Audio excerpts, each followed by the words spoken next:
The Human Machine by Arnold Bennett. Chapter 1. Taking Oneself for Granted. There are men who are capable of loving a machine more deeply than they can love a woman. They are among the happiest men on earth. This is not a sneer meanly shot from cover at women. It is simply a statement of notorious fact. Men who worry themselves to distraction over the perfecting of a machine are indubitably blessed beyond their kind. Most of us have known such men. Yesterday they were constructing motor cars, but to-day aeroplanes are in the air, or at any rate they ought to be, according to the inventors. Watch the inventors. Invention is not usually their principal business. They must invent in their spare time. They must invent before breakfast, invent in the Strand between Lyons's and the office, invent after dinner, invent on Sundays. See with what ardour they rush home of a night. See how they seize a half-holiday like hungry dogs a bone. They don't want golf, bridge, limericks, novels, illustrated magazines, clubs, whiskey, starting prices, hints about neckties, political meetings, yarns, comic songs, and turic salts, nor the smiles that are situate between a gay corsage and a picture hat. They never wonder at a loss what they will do next. Their evenings never drag, are always too short. You may, indeed, catch them at 12 o'clock at night on the flat of their backs, but not in bed. No, in a shed under a machine, holding a candle whose paths drop fatness up to the connecting rod that is strained or the wheel that is out of centre. They are continually interested, nay, enthralled. They have a machine, and they are perfecting it. They get one part right, and then another goes wrong, and they get that right, and then another goes wrong, and so on. When they are quite sure they have reached perfection, forth issues the machine out of the shed, and in 5 minutes is smashed up, together with a limb or so of the inventors, just because they had been quite sure too soon. Then the whole business starts again. They do not give up.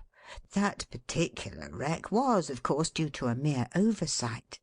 The whole business starts again, for they have glimpsed perfection.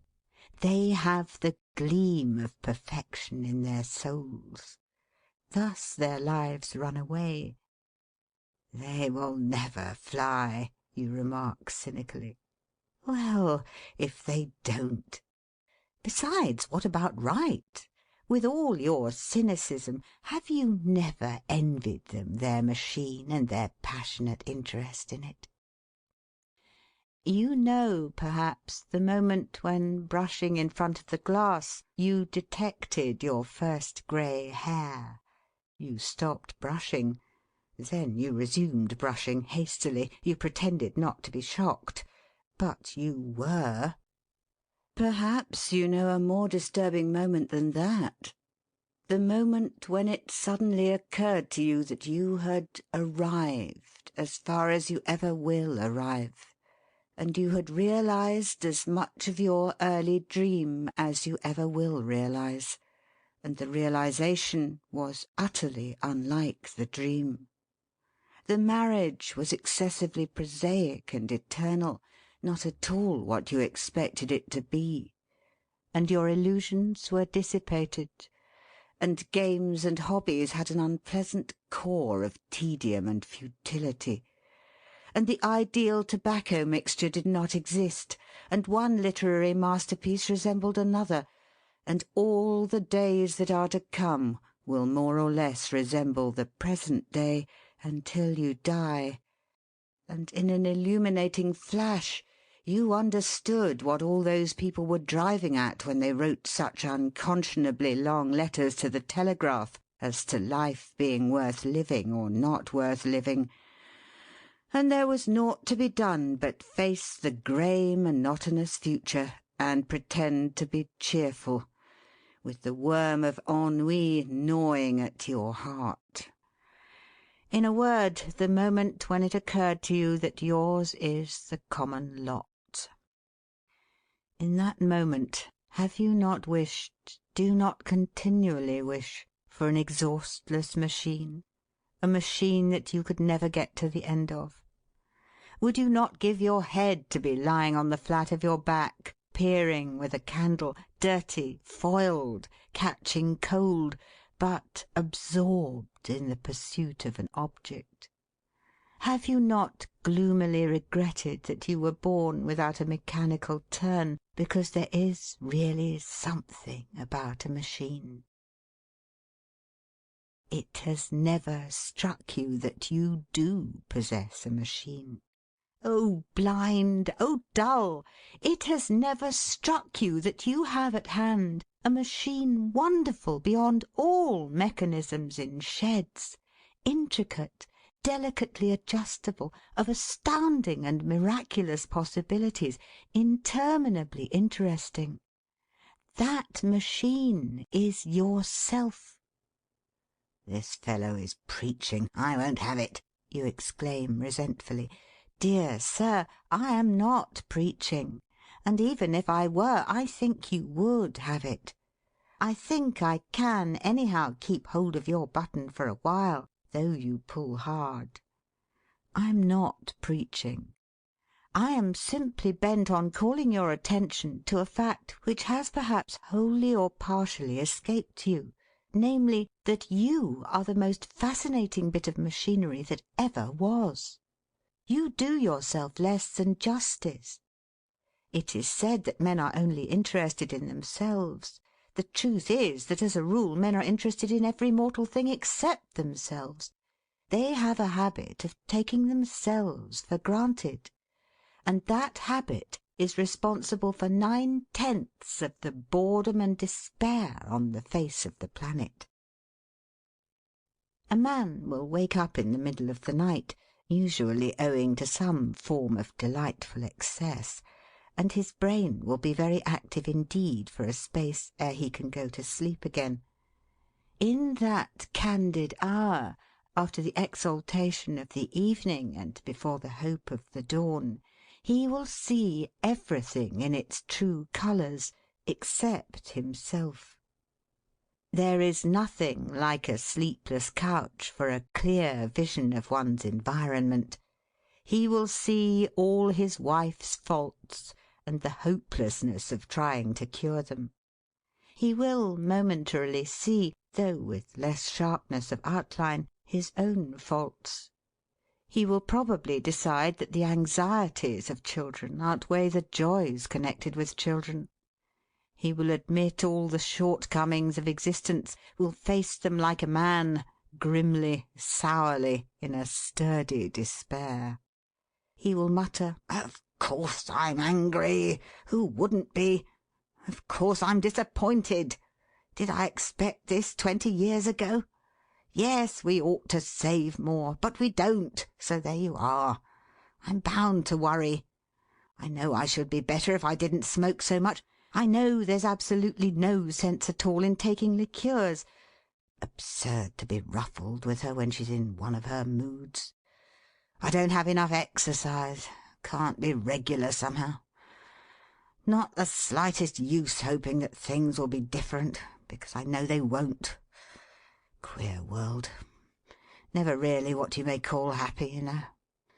Now, if things were different," he loses consciousness. Observe, he has taken himself for granted, just glancing at his faults and looking away again. It is his environment that has occupied his attention, and his environment, things that he would wish to have different. Did he not know, out of the fullness of experience, that it is futile to desire such a change? What he wants is a pipe that won't put itself into his mouth, a glass that won't leap of its own accord to his lips, money that won't slip untouched out of his pocket, legs that without asking will carry him certain miles every day in the open air, habits that practise themselves, a wife that will expand and contract according to his humours, like a Wernicke bookcase, always complete but never finished. Wise man, he perceives at once that he can't have these things, and so he resigns himself to the universe and settles down to a permanent, restrained discontent. No one shall say he is unreasonable. You see, he has given no attention to the machine. Let us not call it a flying machine. Let us call it simply an automobile.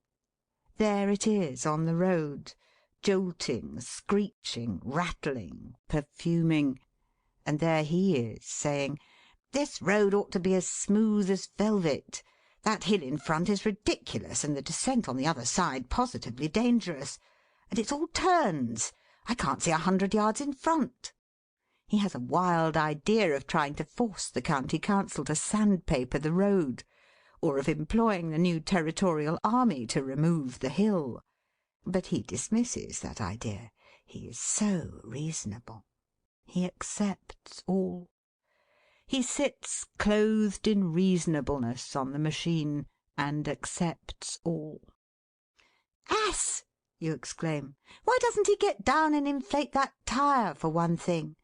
Any one can see the sparking apparatus is wrong, and it's perfectly certain the gearbox wants oil. Why doesn't he—" I will tell you why he doesn't. Just because he isn't aware that he is on a machine at all.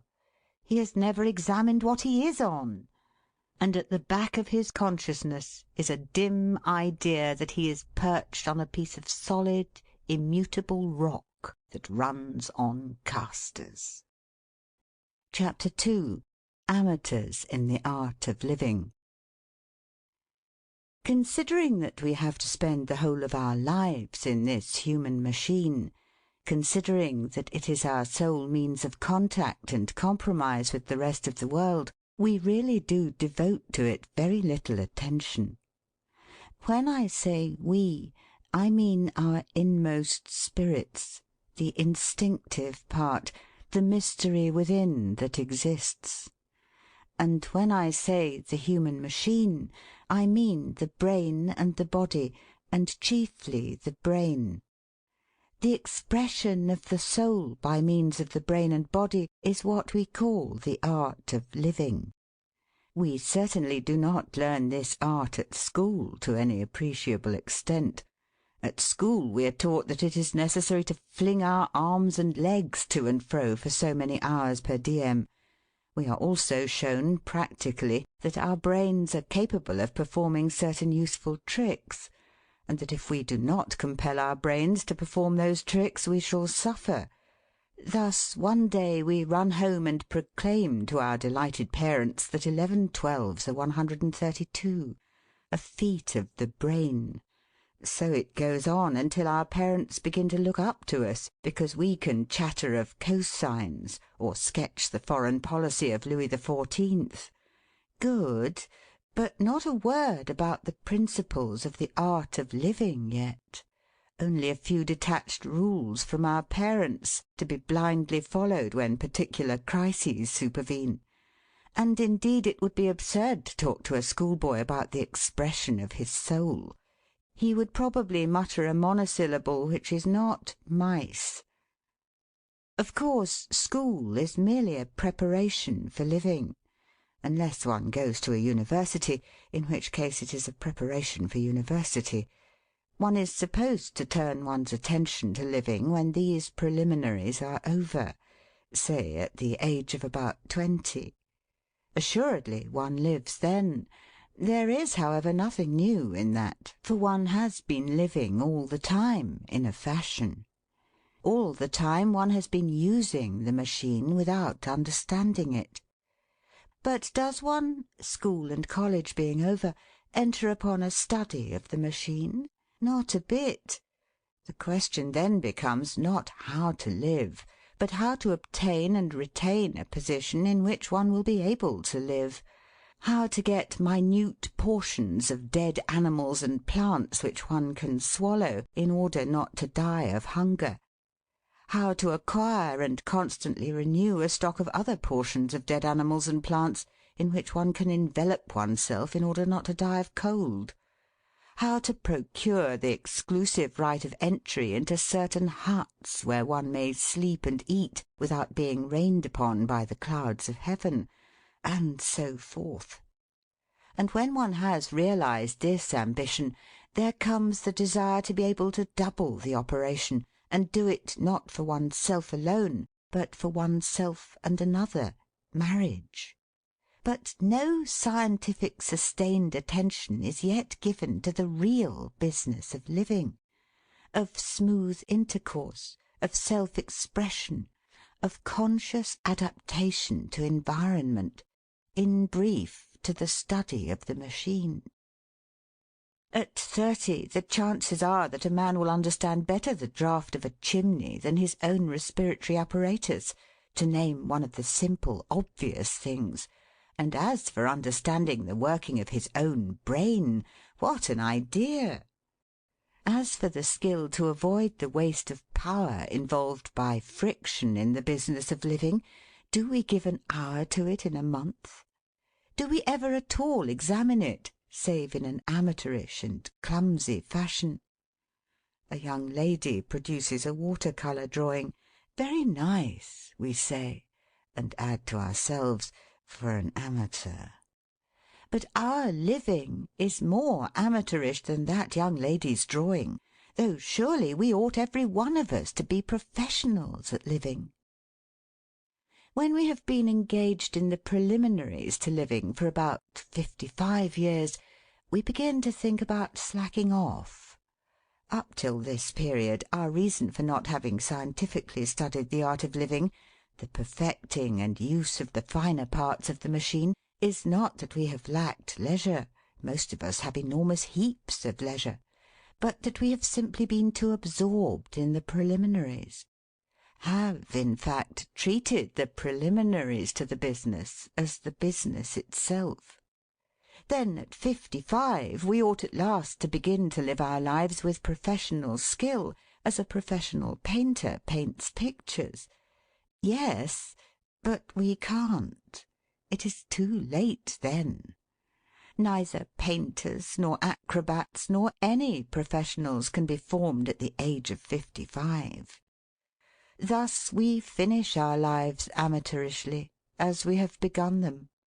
And when the machine creaks and sets our teeth on edge, or refuses to obey the steering wheel and deposits us in the ditch, we say, "Can't be helped," or "Doesn't matter, it will all be the same 100 years hence," or "I must make the best of things."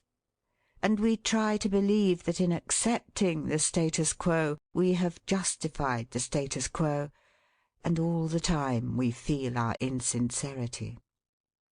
You exclaim that I exaggerate. I do.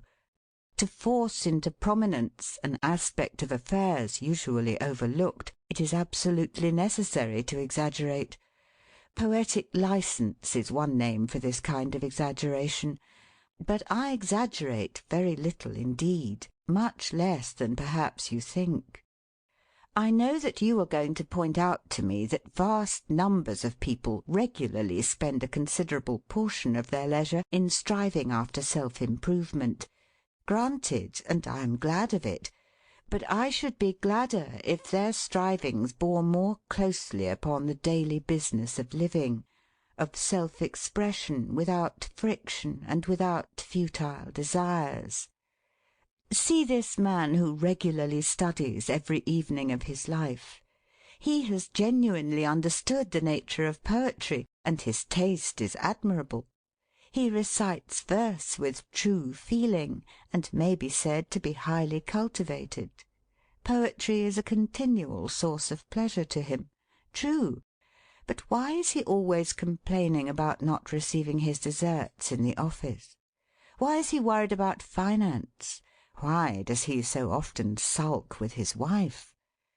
Why does he persist in eating more than his digestion will tolerate?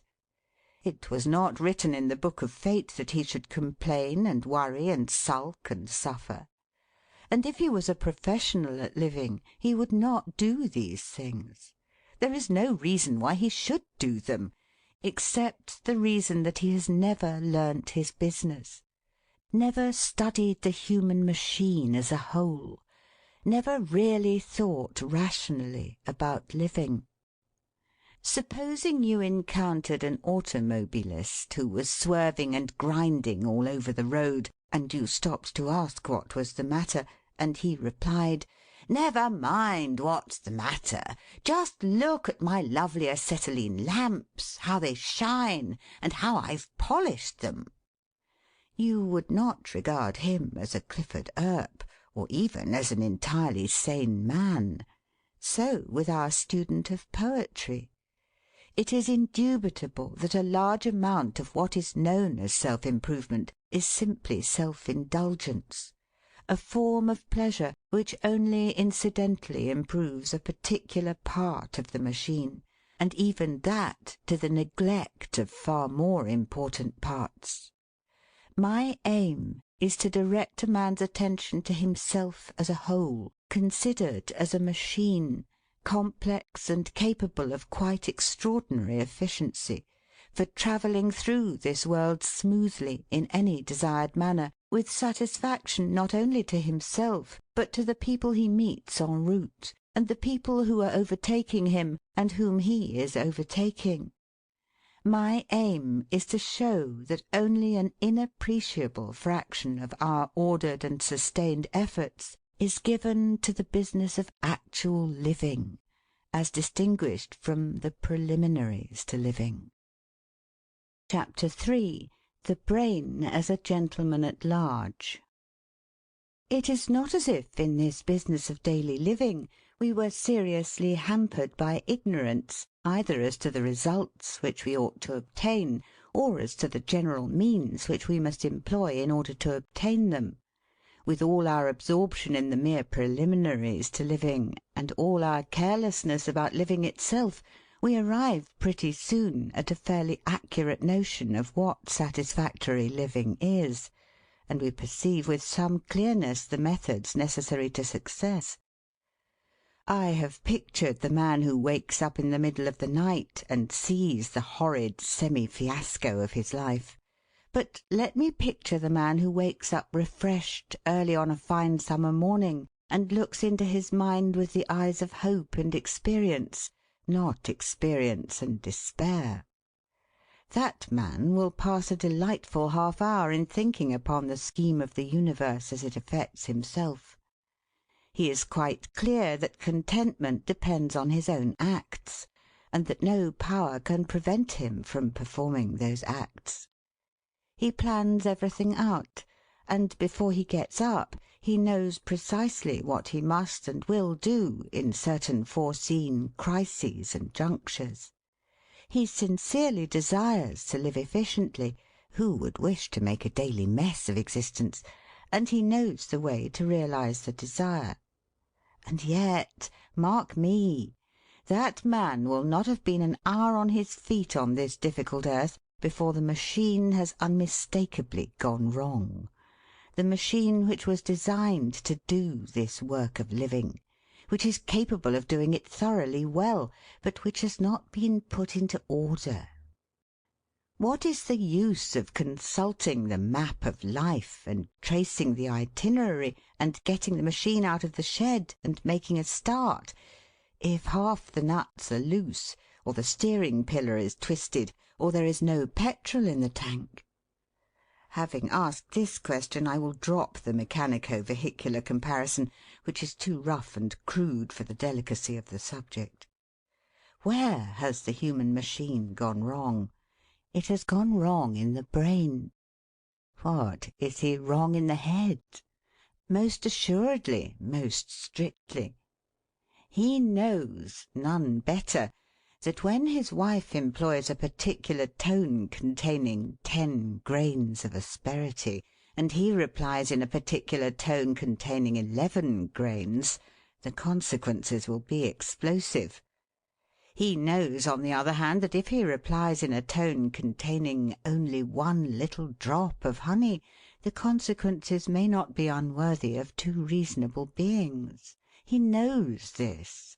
His brain is fully instructed. And lo, his brain, while arguing that women are really too absurd, as if that was the point, is sending down orders to the muscles of the throat and mouth which result in at least 11 grains of asperity, and conjugal relations are endangered for the day. He didn't want to do it. His desire was not to do it. He despises himself for doing it. But his brain was not in working order. His brain ran away, raced on its own account, against reason, against desire, against morning resolves, and there he is. That is just one example of the simplest and slightest. Examples can be multiplied. The man may be a young man whose immediate future depends on his passing an examination which he is capable of passing on his head, which nothing can prevent him from passing, if only his brain will not be so absurd as to give orders to his legs to walk out of the house towards the tennis court, instead of sending them upstairs to the study. If only, having once safely lodged him in the study, his brain will devote itself to the pages of books, instead of dwelling on the image of a nice girl, not at all like other girls. Or the man may be an old man who will live in perfect comfort, if only his brain will not interminably run round and round in a circle of grievances, apprehensions, and fears, which no amount of contemplation can destroy or even ameliorate. The brain, that is the seat of trouble. Well, you say, of course it is. We all know that. We don't act as if we did, anyway. "Give us more brains, Lord," ejaculated a great writer. Personally, I think he would have been wiser if he had asked first for the power to keep in order such brains as we have. We indubitably possess quite enough brains, quite as much as we can handle. The supreme muddlers of living are often people of quite remarkable intellectual faculty, with a quite remarkable gift of being wise for others. The pity is that our brains have a way of wandering, as it is politely called. Brain wandering is indeed now recognised as a specific disease. I wonder what you, O business man with an office in Ludgate Circus, would say to your office boy, whom you had dispatched on an urgent message to Westminster, and whom you found larking around Euston Station when you rushed to catch your week-end train. "Please, sir, I started to go to Westminster, but there's something funny in my limbs that makes me go up all manner of streets. I can't help it, sir." "Can't you?" you would say. "Well, you had better go and be somebody else's office boy."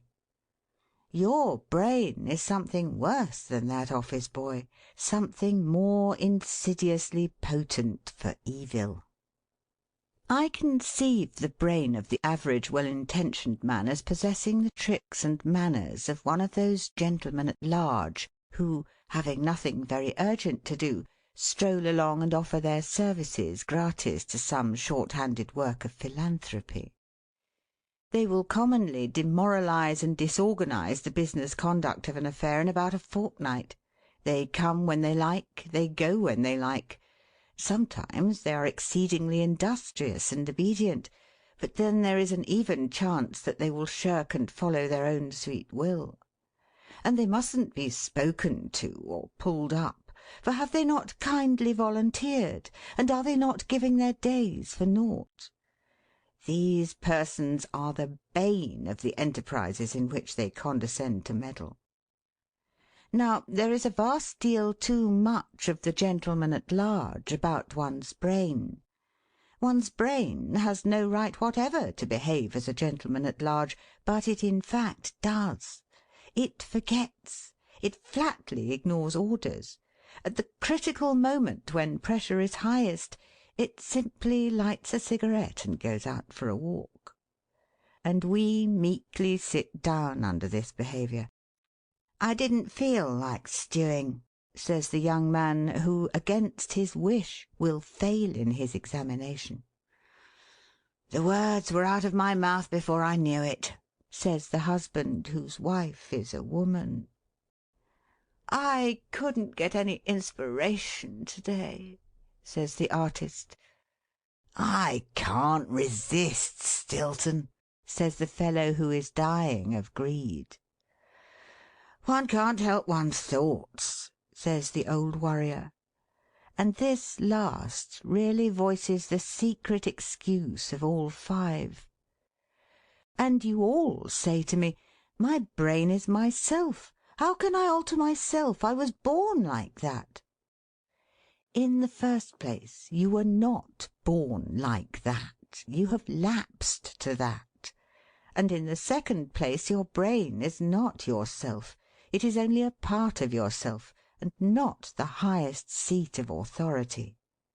Do you love your mother, wife, or children with your brain? Do you desire with your brain? Do you, in a word, ultimately and essentially live with your brain? No. Your brain is an instrument.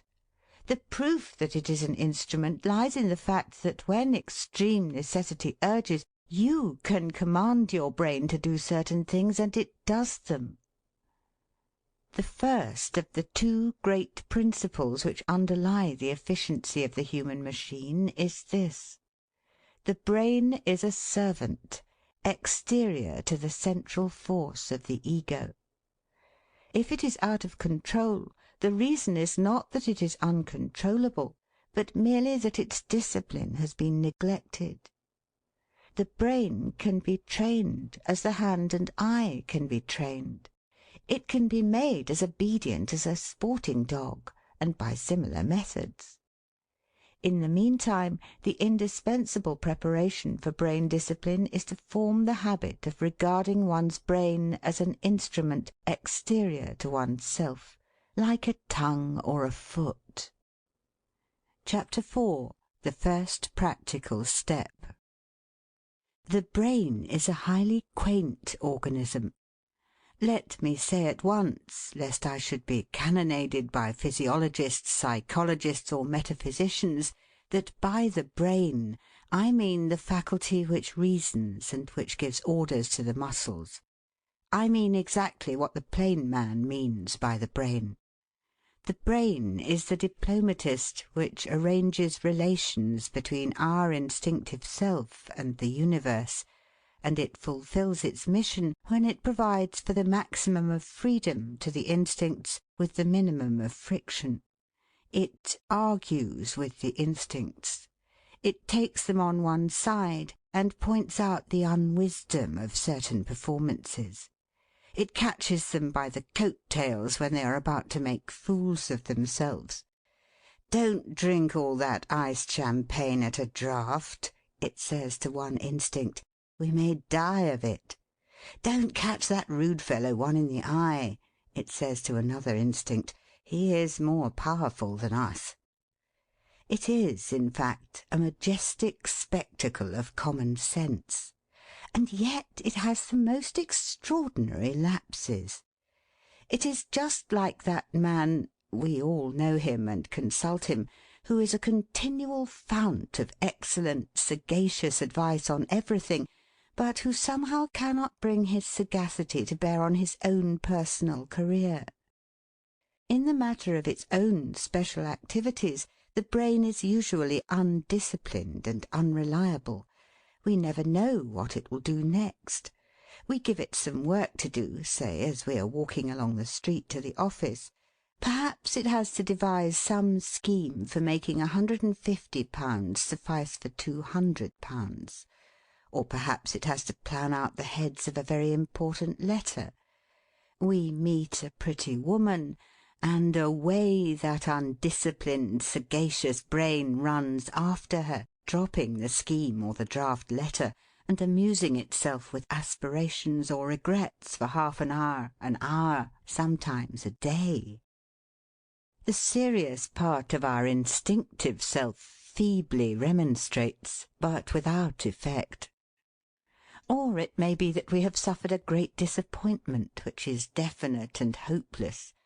Will the brain, like a sensible creature, leave that disappointment alone, and instead of living in the past, live in the present or the future? Not it. Though it knows perfectly well that it is wasting its time, and casting a very painful and utterly unnecessary gloom over itself and us, it can so little control its unhealthy, morbid appetite, that no expostulations will induce it to behave rationally. Or perhaps, after a confabulation with the soul, it has been decided that when next a certain harmful instinct comes into play, the brain shall firmly interfere. "Yes," says the brain, "I really will watch that." But when the moment arrives, is the brain on the spot? The brain has probably forgotten the affair entirely, or remembered it too late, or sighs as the victorious instinct knocks it on the head, "Well, next time." All this, and much more that every reader can supply from his own exciting souvenirs, is absurd and ridiculous on the part of the brain. It is a conclusive proof that the brain is out of condition, idle as a nigger, capricious as an actor-manager, and eaten to the core with loose habits. Therefore the brain must be put into training. It is the most important part of the human machine by which the soul expresses and develops itself, and it must learn good habits. And primarily it must be taught obedience. Obedience can only be taught by imposing one's will, by the sheer force of volition. And the brain must be mastered by will-power. The beginning of wise living lies in the control of the brain by the will, so that the brain may act according to the precepts which the brain itself gives. With an obedient, disciplined brain, a man may live always right up to the standard of his best moments. To teach a child obedience, you tell it to do something, and you see that that something is done. The same with the brain. Here is the foundation of an efficient life, and the antidote for the tendency to make a fool of oneself. It is marvellously simple. Say to your brain, "From 9 o'clock to 9:30 this morning, you must dwell without ceasing on a particular topic which I will give you." Now, it doesn't matter what this topic is. The point is to control and invigorate the brain by exercise. But you may just as well give it a useful topic to think over as a futile one. You might give it this: "My brain is my servant. I am not the plaything of my brain." Let it concentrate on these statements for 30 minutes. "What?" you cry. "Is this the way to an efficient life? Why, there's nothing in it." Simple as it may appear, this is the way, and it is the only way. As for there being nothing in it, try it. I guarantee that you will fail to keep your brain concentrated on the given idea for 30 seconds, let alone 30 minutes. You will find your brain conducting itself in a manner which would be comic were it not tragic. Your first experiments will result in disheartening failure, for to exact from the brain, at will and by will, concentration on a given idea for even so short a period as half an hour is an exceedingly difficult feat, and a fatiguing. It needs perseverance. It needs a terrible obstinacy on the part of the will.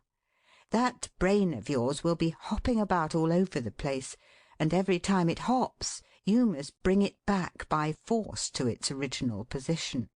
You must absolutely compel it to ignore every idea except the one which you have selected for its attention. You cannot hope to triumph all at once, but you can hope to triumph. There is no royal road to the control of the brain. There is no patent dodge about it, and no complicated function which a plain person may not comprehend. It is simply a question of "I will," I will, and I will. Italics here are indispensable. Let me resume.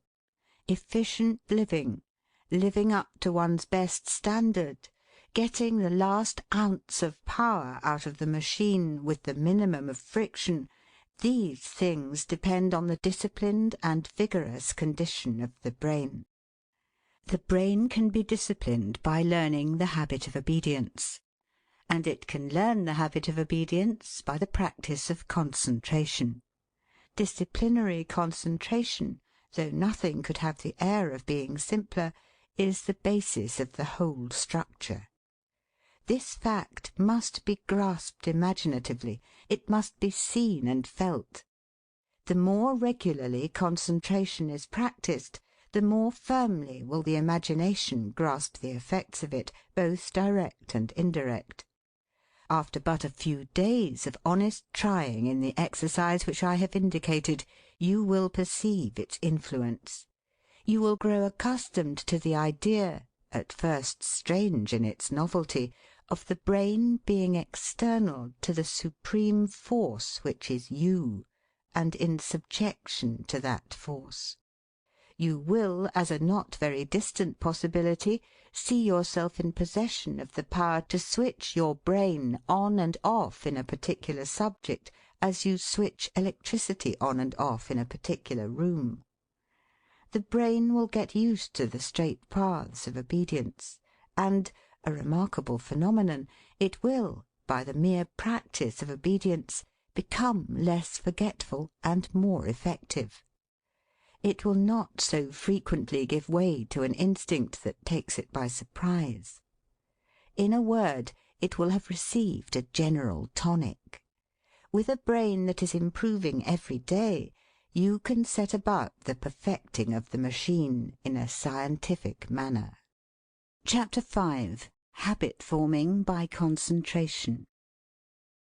As soon as the will has got the upper hand of the brain, as soon as it can say to the brain with a fair certainty of being obeyed, "Do this," think along these lines, and continue to do so without wandering until I give you leave to stop, then is the time arrived when the perfecting of the human machine may be undertaken in a large and comprehensive spirit, as a city council undertakes the purification and reconstruction of a city. The tremendous possibilities of an obedient brain will be perceived immediately we begin to reflect upon what we mean by our character. Now, a person's character is, and can be, nothing else but the total result of his habits of thought. A person is benevolent because he habitually thinks benevolently.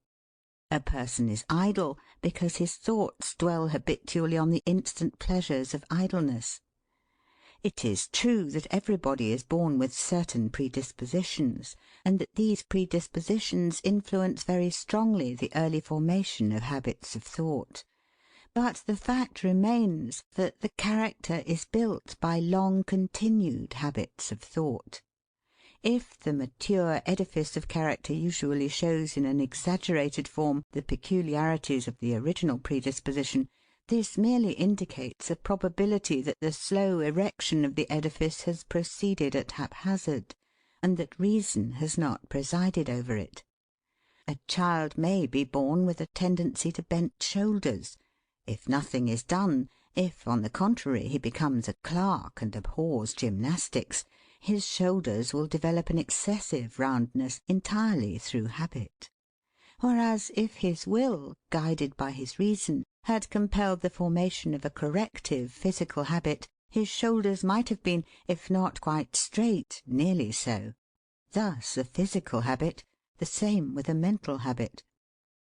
The more closely we examine the development of original predispositions, the more clearly we shall see that this development is not inevitable, is not a process which works itself out independently according to mysterious, ruthless laws which we cannot understand. For instance, the effect of an original predisposition may be destroyed by an accidental shock. A young man with an inherited tendency to alcohol may develop into a stern teetotaler through the shock caused by seeing his drunken father strike his mother. Whereas, if his father had chanced to be affectionate in drink, the son might have ended in the gutter. No ruthless law here. It is notorious also that natures are sometimes completely changed in their development by chance momentary contact with natures stronger than themselves. "From that day I resolved," etc. You know the phrase. Often the resolve is not kept, but often it is kept. A spark has inflamed the will. The burning will has tyrannized over the brain. New habits have been formed, and the result looks just like a miracle. Now, if these great transformations can be brought about by accident, cannot similar transformations be brought about by a reasonable design? At any rate, if one starts to bring them about, one starts with the assurance that transformations are not impossible, since they have occurred. One starts also in the full knowledge of the influence of habit on life. Take any one of your own habits, mental or physical. You will be able to recall the time when that habit did not exist, or if it did exist, it was scarcely perceptible. And you will discover that nearly all your habits have been formed unconsciously, by daily repetitions which bore no relation to a general plan, and which you practised not noticing. You will be compelled to admit that your character, as it is to-day, is a structure that has been built almost without the aid of an architect, higgledy-piggledy, anyhow. But occasionally the architect did step in and design something. Here and there among your habits you will find one that you consciously and of deliberate purpose initiated and persevered with, doubtless owing to some happy influence. What is the difference between that conscious habit and the unconscious habits? None whatever as regards its effect on the sum of your character. It may be the strongest of all your habits. The only quality that differentiates it from the others is that it has a definite object, most likely a good object, and that it wholly or partially fulfils that object. There is not a man who reads these lines but has, in this detail or that, proved in himself that the will, forcing the brain to repeat the same action again and again, can modify the shape of his character as a sculptor modifies the shape of damp clay. But if a grown man's character is developing from day to day, as it is, if 9/10 of the development is due to unconscious action and 1/10 to conscious action, and if the 1/10 conscious is the most satisfactory part of the total result, why, in the name of common sense, henceforward should not 9/10 instead of 1/10 be due to conscious action? What is there to prevent this agreeable consummation? There is nothing whatever to prevent it, except insubordination on the part of the brain. And insubordination of the brain can be cured, as I have previously shown. When I see men unhappy and inefficient in the craft of living, from sheer crass inattention to their own development, when I see misshapen men building up businesses and empires and never stopping to build up themselves, when I see dreary men expending precisely the same energy on teaching a dog to walk on its hind legs as would brighten the whole colour of their own lives, I feel as if I wanted to give up the ghost, so ridiculous, so fatuous does the spectacle seem. But of course I do not give up the ghost. The paroxysm passes. Only I really must cry out, "Can't you see what you're missing? Can't you see that you're missing the most interesting thing on earth, far more interesting than businesses, empires, and dogs? Doesn't it strike you how clumsy and short-sighted you are, working always with an inferior machine when you might have a smooth gliding perfection? Doesn't it strike you how badly you are treating yourself? Listen, you confirmed grumbler, you who make the evening meal hideous with complaints against destiny, for it is you I will single out. Are you aware what people are saying about you behind your back? They are saying that you render yourself and your family miserable by the habit which has grown on you of always grumbling. Surely it isn't as bad as that, you protest. Yes, it is just as bad as that. You say, the fact is, I know it's absurd to grumble, but I'm like that. I've tried to stop it and I can't. How have you tried to stop it? Well, I've made up my mind several times to fight against it, but I never succeed. This is strictly between ourselves. I don't usually admit that I'm a grumbler. Considering that you grumble for about an hour and a half every day of your life, it was sanguine, my dear sir, to expect to cure such a habit by means of a solitary intention, formed at intervals in the brain and then forgotten. No, you must do more than that. If you will daily fix your brain firmly for half an hour on the truth, you know it to be a truth, that grumbling is absurd and futile, your brain will henceforward begin to form a habit in that direction. It will begin to be moulded to the idea that grumbling is absurd and futile. In odd moments, when it isn't thinking of anything in particular, it will suddenly remember that grumbling is absurd and futile. When you sit down to the meal and open your mouth to say, I can't think what my ass of a partner means by, it will remember that grumbling is absurd and futile, and will alter the arrangement of your throat, teeth, and tongue, so that you will say, what fine weather we're having. In brief, it will remember involuntarily by a new habit. All who look into their experience will admit that the failure to replace old habits by new ones is due to the fact that at the critical moment the brain does not remember, it simply forgets. The practice of concentration will cure that. All depends on regular concentration. This grumbling is an instance, though chosen not quite at hazard. Chapter 6. Lord over the noddle. Having proved by personal experiment the truth of the first of the two great principles which concern the human machine, namely that the brain is a servant, not a master, and can be controlled, we may now come to the second.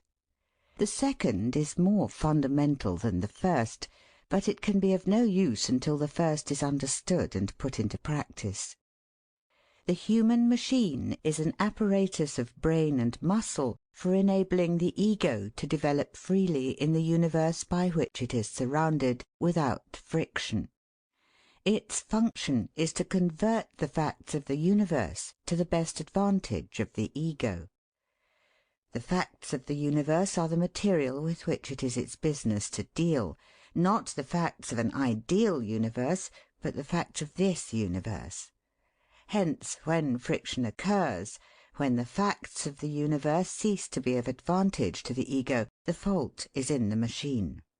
It is not the solar system that has gone wrong, but the human machine. Second great principle, therefore, in case of friction, the machine is always at fault. You can control nothing but your own mind. Even your 2-year-old babe may defy you by the instinctive force of its personality. But your own mind you can control. Your own mind is a sacred enclosure into which nothing harmful can enter except by your permission. Your own mind has the power to transmute every external phenomenon to its own purposes. If happiness arises from cheerfulness, kindliness, and rectitude, and who will deny it, what possible combination of circumstances is going to make you unhappy so long as the machine remains in order? If self-development consists in the utilization of one's environment, not utilization of somebody else's environment, How can your environment prevent you from developing? You would look rather foolish without it, anyway. In that noddle of yours is everything necessary for development, for the maintaining of dignity, for the achieving of happiness, and you are absolute lord over the noddle, will you but exercise the powers of lordship. Why worry about the contents of somebody else's noddle, in which you can be nothing but an intruder, when you may arrive at a better result, with absolute certainty, by confining your activities to your own? Look within. The kingdom of heaven is within you. "Oh, yes," you protest, "all that's old. Epictetus said that. Marcus Aurelius said that. Christ said that." They did. I admit it readily. But if you were ruffled this morning because your motor omnibus broke down and you had to take a cab, then, so far as you are concerned, these great teachers lived in vain. You, calling yourself a reasonable man, are going about dependent for your happiness, dignity, and growth upon 1,000 things over which you have no control, and the most exquisitely organized machine for ensuring happiness, dignity, and growth is rusting away inside you. And all because you have a sort of notion that a saying said 2,000 years ago cannot be practical. You remark sagely to your child, "No, my child, you cannot have that moon," and you will accomplish nothing by crying for it. Now here is this beautiful box of bricks, by means of which you may amuse yourself, while learning many wonderful matters and improving your mind. You must try to be content with what you have, and to make the best of it. If you had the moon, you wouldn't be any happier. Then you lie awake half the night repining because the last post has brought a letter to the effect that the board cannot entertain your application for, etc. You say the two cases are not alike. They are not. Your child has never heard of Epictetus. On the other hand, justice is the moon. At your age you surely know that. "But the directors ought to have granted my application," you insist. Exactly. I agree. But we are not in a universe of oughts. You have a special apparatus within you for dealing with a universe where oughts are flagrantly disregarded, and you are not using it. You are lying awake, keeping your wife awake, injuring your health, injuring hers, losing your dignity and your cheerfulness. Why? Because you think that these antics and performances will influence the board.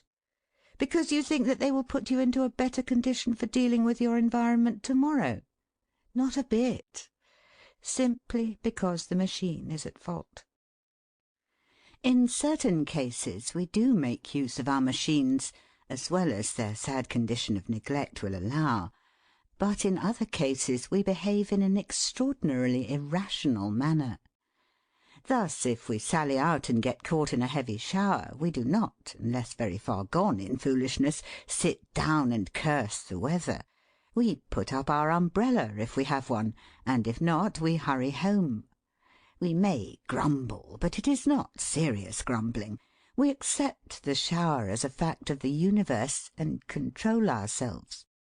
Thus, also, if by a sudden catastrophe we lose somebody who is important to us, we grieve, but we control ourselves, recognizing one of those hazards of destiny from which not even millionaires are exempt. And the result on our ego is usually to improve it in essential respects. But there are other strokes of destiny, other facts of the universe, against which we protest as a child protests when deprived of the moon. Take the case of an individual with an imperfect idea of honesty. Now, that individual is the consequence of his father and mother and his environment, and his father and mother of theirs, and so backwards to the single-celled protoplasm. That individual is a result of the cosmic order, the inevitable product of cause and effect. We know that. we must admit that he is just as much a fact of the universe as a shower of rain or a storm at sea that swallows a ship. We freely grant in the abstract that there must be, at the present stage of evolution, a certain number of persons with unfair minds. We are quite ready to contemplate such an individual with philosophy, until it happens that, in the course of the progress of the solar system, he runs up against ourselves. Then listen to the outcry. Listen to the continual explosions of a righteous man aggrieved. The individual may be our clerk, cashier, son, father, brother, partner, wife, employer. We are ill-used. We are being treated unfairly. We kick, we scream. We nourish the inward sense of grievance that eats the core out of content. We sit down in the rain. We decline to think of umbrellas or to run to shelter. We care not that that individual is a fact which the universe has been slowly manufacturing for millions of years. Our attitude implies that we want eternity to roll back and begin again in such wise that we, at any rate, shall not be disturbed. Though we have a machine for the transmutation of facts into food for our growth, we do not dream of using it. But, we say, he is doing us harm.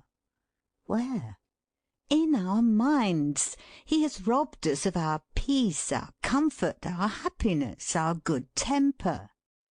Even if he has, we might just as well inveigh against a shower. But has he? What was our brain doing while this naughty person stepped in and robbed us of the only possessions worth having? No, no. It is not that he has done us harm. The one cheerful item in a universe of stony facts is that no one can harm anybody except himself. It is merely that we have been silly, precisely as silly as if we had taken a seat in the rain with a folded umbrella by our side. The machine is at fault. I fancy we are now obtaining glimpses of what that phrase really means. Chapter 7. What Living Chiefly Is. It is in intercourse, social, sentimental, or business, with one's fellows, that the qualities and the condition of the human machine are put to the test and strained.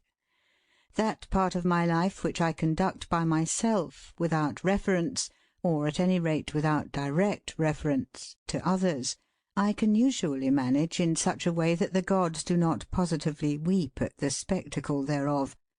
My environment is simpler, less puzzling, when I am alone, my calm and my self-control less liable to violent fluctuations. Impossible to be disturbed by a chair, impossible that a chair should get on one's nerves, impossible to blame a chair for not being as reasonable, as archangelic as I am myself. But when it comes to people, well, that is living then. The art of life, the art of extracting all its power from the human machine, does not lie chiefly in processes of bookish culture, nor in contemplations of the beauty and majesty of existence. It lies chiefly in keeping the peace, the whole peace, and nothing but the peace, with those with whom one is thrown. Is it in sitting ecstatic over Shelley, Shakespeare, or Herbert Spencer, solitary in my room of a night, that I am improving myself and learning to live? Or is it in watching over all my daily human contacts? Do not seek to escape the comparison by insinuating that I despise study, or by pointing out that the eternal verities are beyond dailiness. Nothing of the kind. I am so silly about books that merely to possess them gives me pleasure. And if the verities are good for eternity, they ought to be good for a day.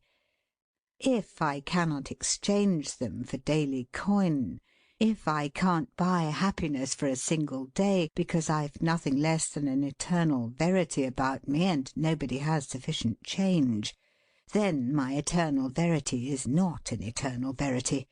It is merely an unnegotiable bit of glass called a diamond, or even a note on the bank of engraving.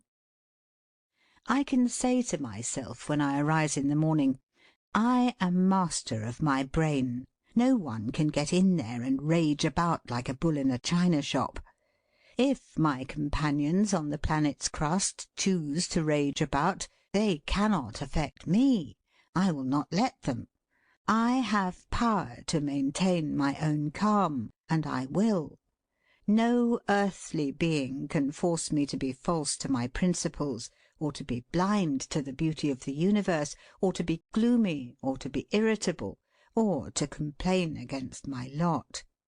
For these things depend on the brain. Cheerfulness, kindliness, and honest thinking are all within the department of the brain. The disciplined brain can accomplish them, and my brain is disciplined, and I will discipline it more and more as the days pass. I am, therefore, independent of hazard, and I will back myself to conduct all intercourse as becomes a rational creature.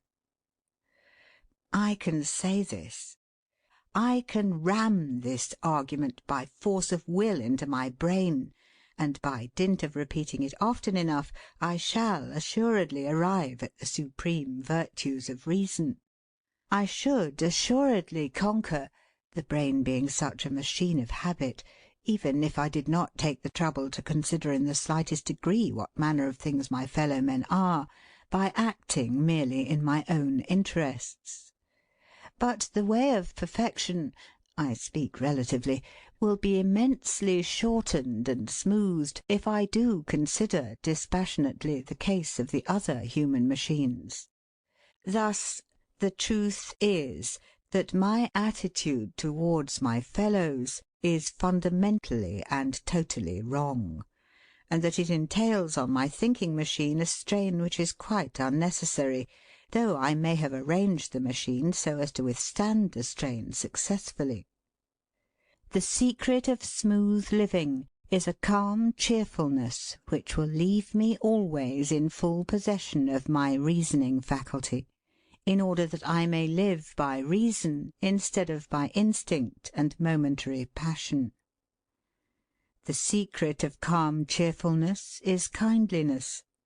No person can be consistently cheerful and calm who does not consistently think kind thoughts. But how can I be kindly when I pass the major portion of my time in blaming the people who surround me, who are part of my environment?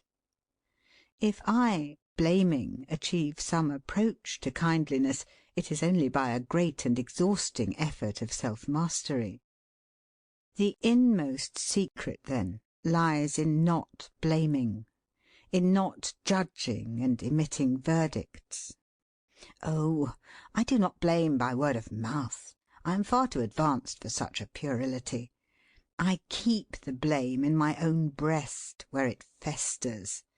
I am always privately forgiving, which is bad for me, because, you know, there is nothing to forgive. I do not have to forgive bad weather, nor, if I found myself in an earthquake, should I have to forgive the earthquake. All blame, uttered or unexpressed, is wrong. I do not blame myself. I can explain myself to myself. I can invariably explain myself. If I forged a friend's name on a cheque, I should explain the affair quite satisfactorily to myself. And instead of blaming myself, I should sympathise with myself for having been driven into such an excessively awkward corner. Let me examine honestly my mental processes, and I must admit that my attitude towards others is entirely different from my attitude towards myself. I must admit that in the seclusion of my mind, though I say not a word, I am constantly blaming others because I am not happy. Whenever I bump up against an opposing personality and my smooth progress is impeded, I secretly blame the opposer. I act as though I had shouted to the world, "Clear out of the way, every one, for I am coming." Every one does not clear out of the way. I did not really expect every one to clear out of the way, but I act within as though I had so expected. I blame. Hence kindliness, hence cheerfulness, is rendered vastly more difficult for me. What I ought to do is this. I ought to reflect again and again, and yet again, that the beings among whom I have to steer, the living environment out of which I have to manufacture my happiness, are just as inevitable in the scheme of evolution as I am myself, have just as much right to be themselves as I have to be myself, are precisely my equals in the face of nature, are capable of being explained as I am capable of being explained, are entitled to the same latitude as I am entitled to, and are no more responsible for their composition and their environment than I for mine. I ought to reflect again and again and yet again that they all deserve from me as much sympathy as I give to myself. Why not?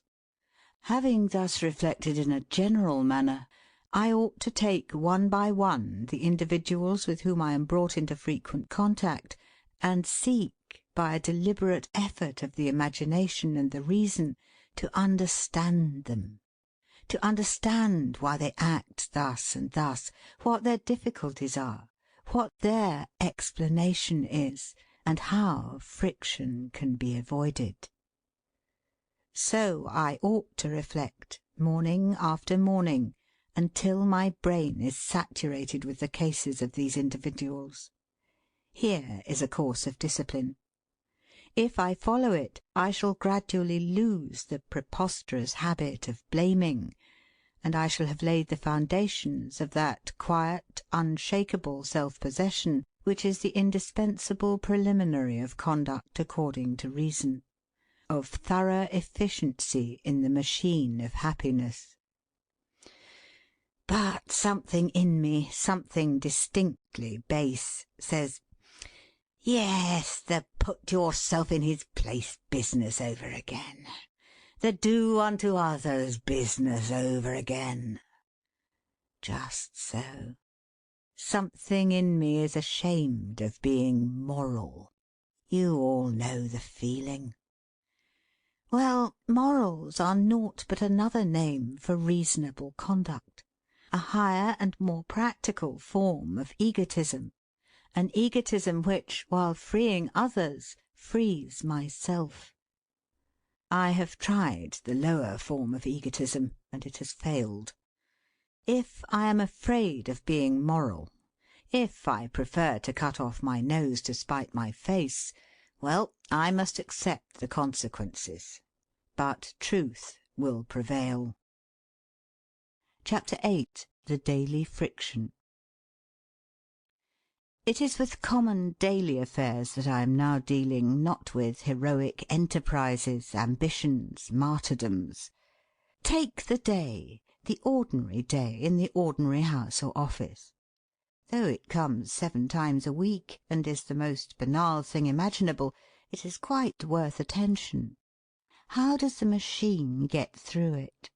The best that can be said of the machine is that it does get through it somehow. The friction, though seldom such as to bring matters to a standstill, is frequent. The sort of friction that, when it occurs in a bicycle, is just sufficient to annoy the rider, but not sufficient to make him get off the machine and examine the bearings. Occasionally the friction is very loud, indeed disturbing, and at rarer intervals it shrieks like an omnibus brake out of order.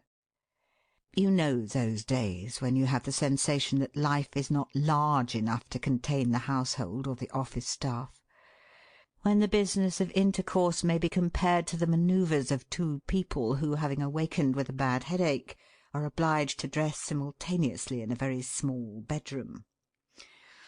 After you with that towel," in accents of bitter, grinding politeness. "If you could kindly move your things off this chair," in a voice that would blow brains out if it were a bullet. I venture to say that you know those days. "But," you reply, "such days are few, usually." Well, usually the friction, though less intense, is still proceeding. We grow accustomed to it.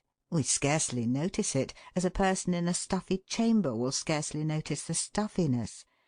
But the deteriorating influence due to friction goes on, even if unperceived. And one morning we perceive its ravages, and write a letter to the Telegraph to inquire whether life is worth living, or whether marriage is a failure, or whether men are more polite than women.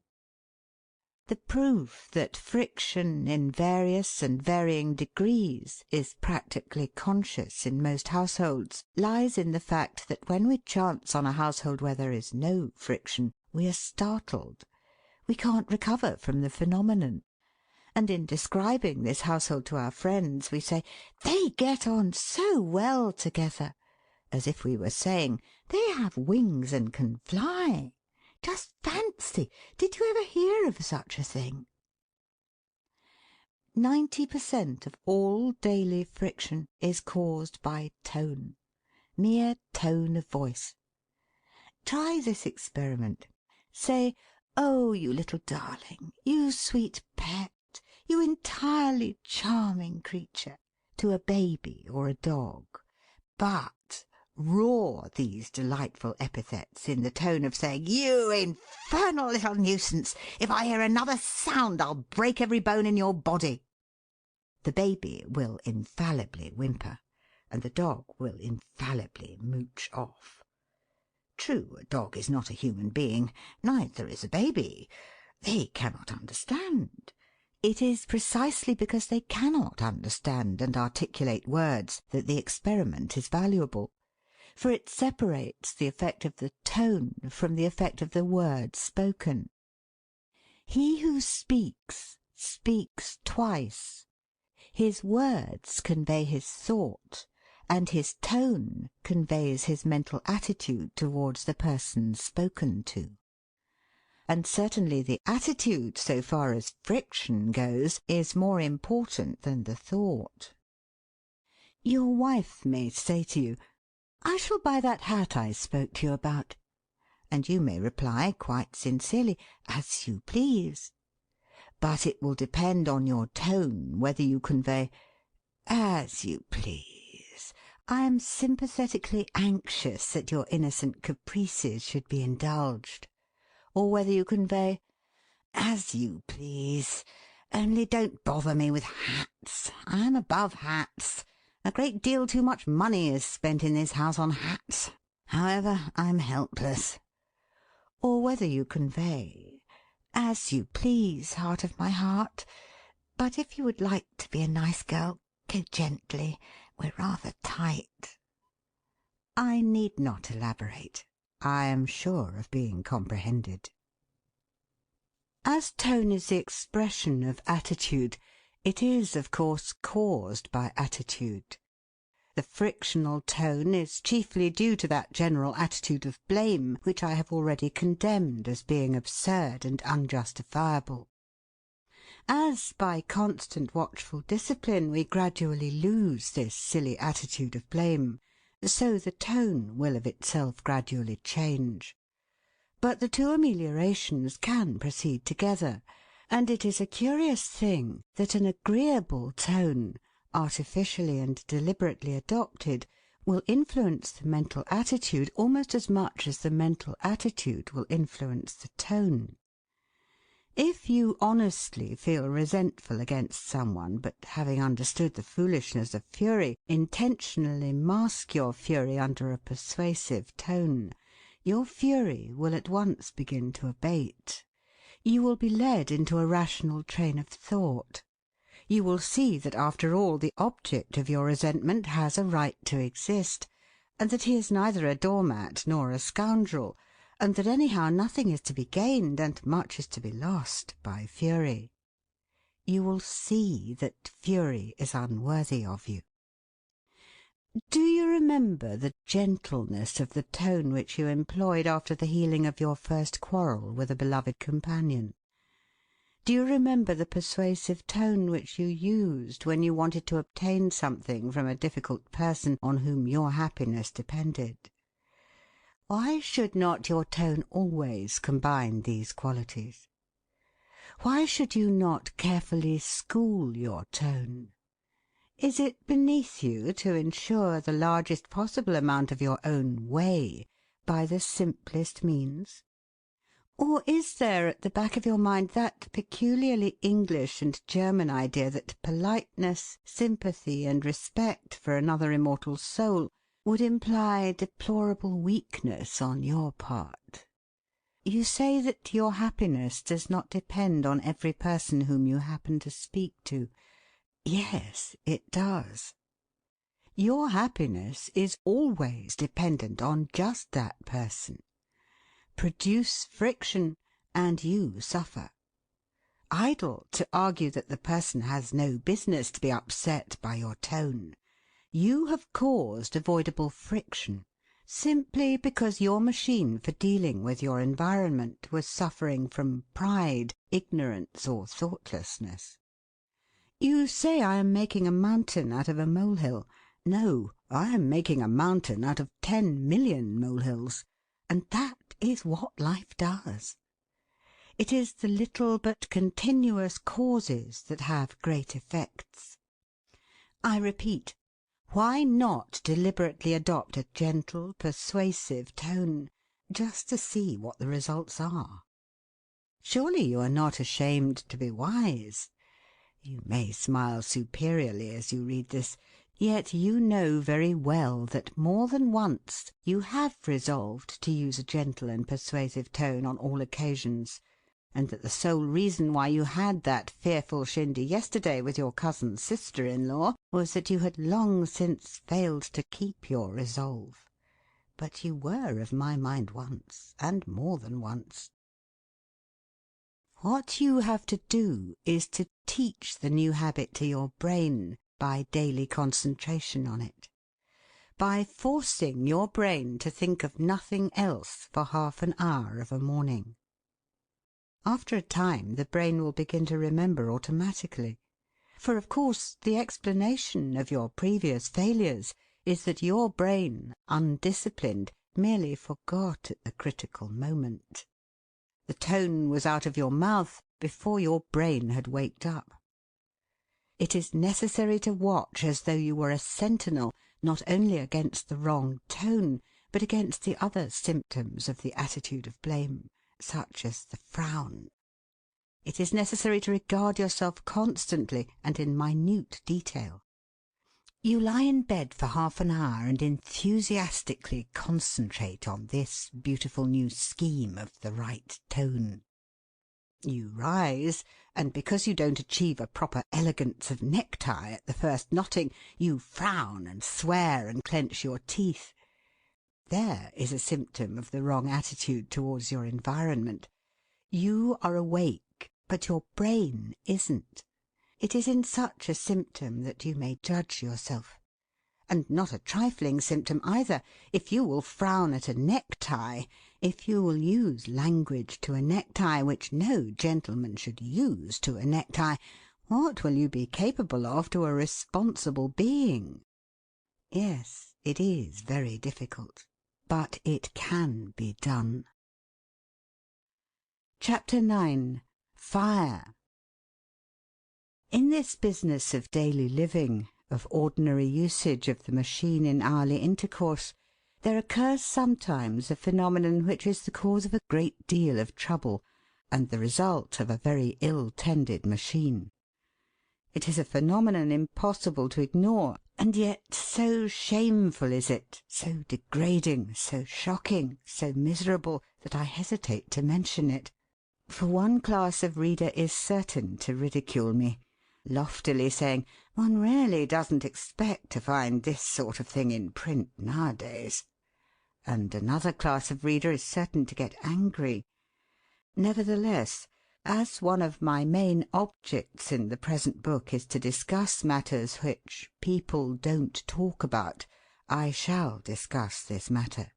But my diffidence in doing so is such that I must approach it deviously, describing it first by means of a figure.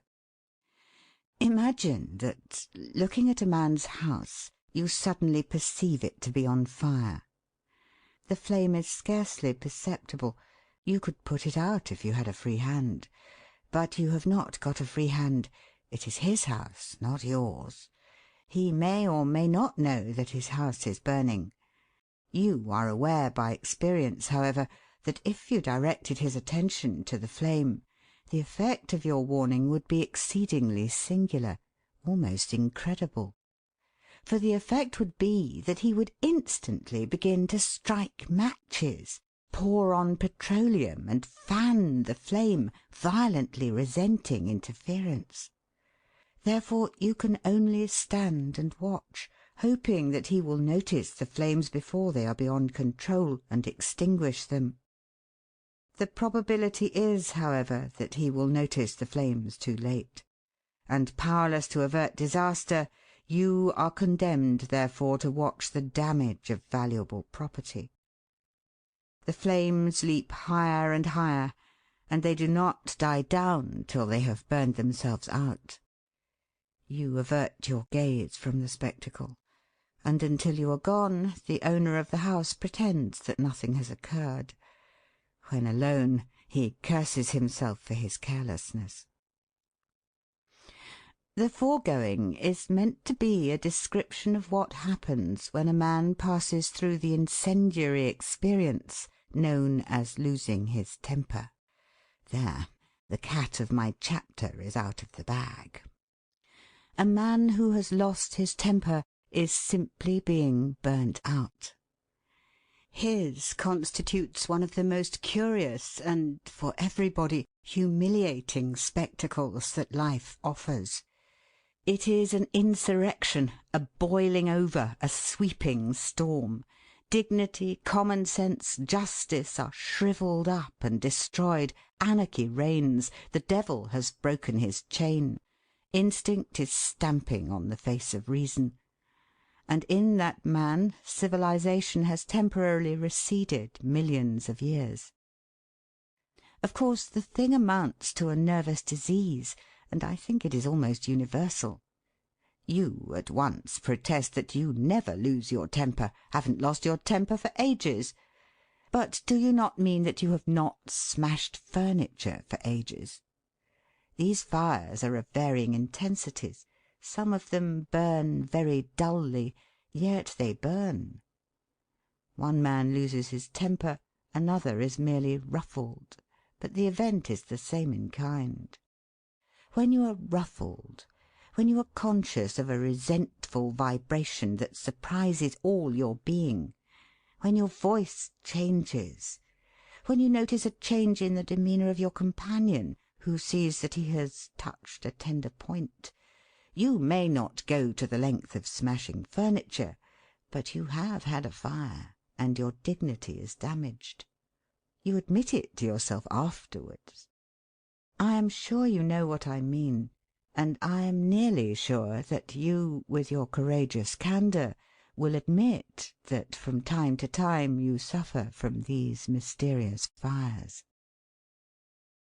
Temper, one of the plagues of human society, is generally held to be incurable, save by the vague process of exercising self-control, a process which seldom has any beneficial results.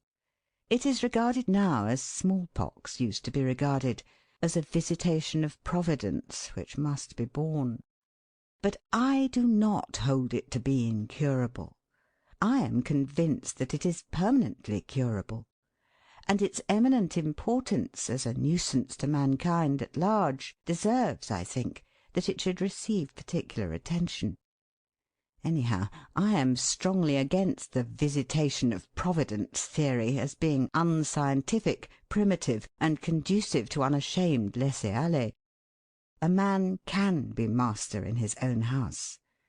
If he cannot be master by simple force of will, he can be master by ruse and wile. I would employ cleverness to maintain the throne of reason when it is likely to be upset in the mind by one of these devastating and disgraceful insurrections of brute instinct. It is useless for a man in the habit of losing or mislaying his temper to argue with himself that such a proceeding is folly, that it serves no end and does nothing but harm. It is useless for him to argue that in allowing his temper to stray he is probably guilty of cruelty, and certainly guilty of injustice, to those persons who are forced to witness the loss.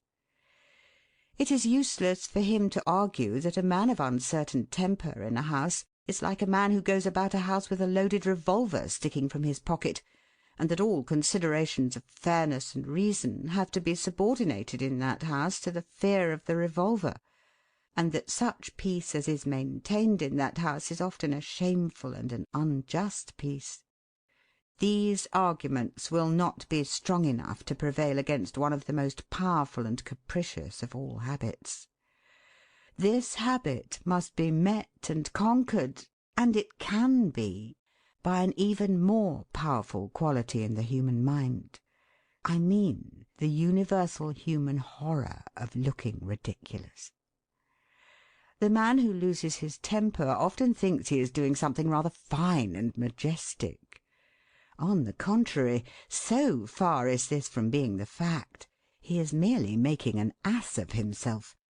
He is merely parading himself as an undignified fool, as that supremely contemptible figure, a grown-up baby. He may intimidate a feeble companion by his raging, or by the dark sullenness of a more subdued flame, but in the heart of even the weakest companion is a bedrock feeling of contempt for him. The way in which a man of uncertain temper is treated by his friends proves that they despise him, for they do not treat him as a reasonable being. How should they treat him as a reasonable being when the tenure of his reason is so insecure? And if only he could hear what is said of him behind his back. The invalid can cure himself by teaching his brain the habit of dwelling upon his extreme fatuity. Let him concentrate regularly, with intense fixation, upon the ideas, when I lose my temper, when I get ruffled, when that mysterious vibration runs through me, I am making a donkey of myself, a donkey and a donkey. You understand? A preposterous donkey. I'm behaving like a great baby. I look a fool. I am a spectacle bereft of dignity. Everybody despises me, smiles at me in secret, disdains the idiotic ass with whom it is impossible to reason. Ordinarily, the invalid disguises from himself this aspect of his disease, and his brain will instinctively avoid it as much as it can. But in hours of calm he can slowly and regularly force his brain, by the practice of concentration, to familiarize itself with just this aspect, so that in time its instinct will be to think first and not last of just this aspect. When he has arrived at that point, he is saved. No man who, at the very inception of the fire, is visited with a clear vision of himself as an arrant ass and pitiable object of contempt, will lack the volition to put the fire out.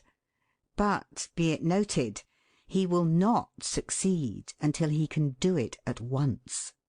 A fire is a fire, and the engines must gallop by themselves out of the station instantly. This means the acquirement of a mental habit. During the preliminary stages of the cure he should, of course, avoid inflammable situations. This is a perfectly simple thing to do, if the brain has been disciplined out of its natural forgetfulness. Chapter 10. Mischievously overworking it. I have dealt with the two general major causes of friction in the daily use of the machine. I will now deal with a minor cause, and make an end of mere dailiness. This minor cause, and after all I do not know that its results are so trifling as to justify the epithet minor, is the straining of the machine by forcing it to do work which it was never intended to do. Although we are incapable of persuading our machines to do effectively that which they are bound to do somehow, we continually overburden them with entirely unnecessary and inept tasks. We cannot, it would seem, let things alone. For example, in the ordinary household, the amount of machine horsepower expended in fighting for the truth is really quite absurd. This pure zeal for the establishment and general admission of the truth is usually termed contradictoriness, but of course it is not that. It is something higher. My wife states that the Joneses have gone into a new flat, of which the rent is £165 a year. Now, Jones has told me personally that the rent of his new flat is £156 a year. I correct my wife. Knowing that she is in the right, she corrects me. She cannot bear that a falsehood should prevail. It is not a question of £9. It is a question of truth. Her enthusiasm for truth excites my enthusiasm for truth. 5 minutes ago I didn't care twopence whether the rent of the Joneses' new flat was £165 or £156 or £1,056 a year. But now I care intensely that it is £156. I have formed myself into a select society for the propagating of the truth about the rent of the Joneses' new flat, and my wife has done the same. In eloquence, in argumentative skill, in strict supervision of our tempers, we each of us squander enormous quantities of that H.P. which is so precious to us, and the net effect is naught. Now, if one of us two had understood the elementary principles of human engineering, that one would have said privately, "Truth is indestructible. Truth will out. Truth is never in a hurry. If it doesn't come out to-day, it will come out to-morrow or next year. It can take care of itself." Ultimately, my wife, or my husband, will learn the essential cosmic truth about the rent of the Joneses' new flat. I already know it, and the moment when she, or he, knows it also will be the moment of my triumph.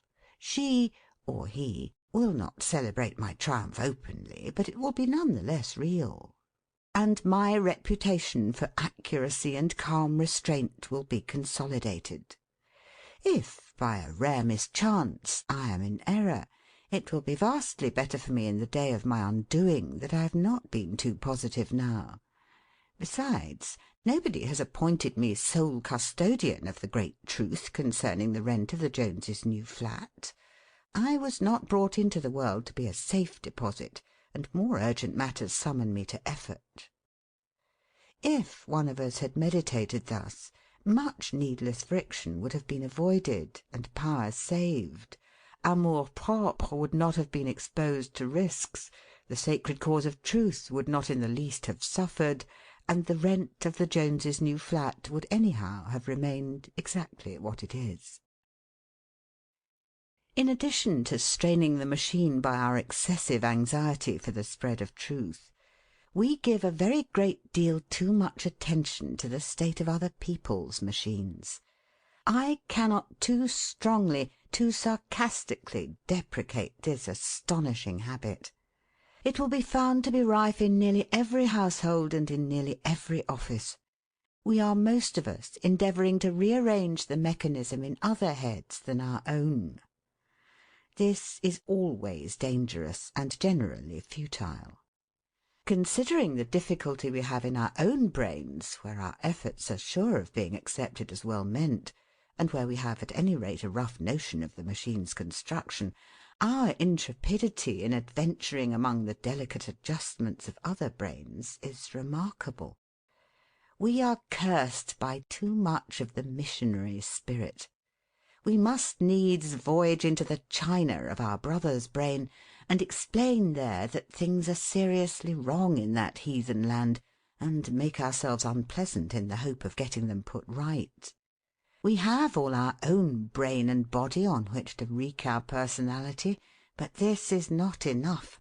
We must extend our personality further, just as though we were a colonizing world power, intoxicated by the idea of the white man's burden.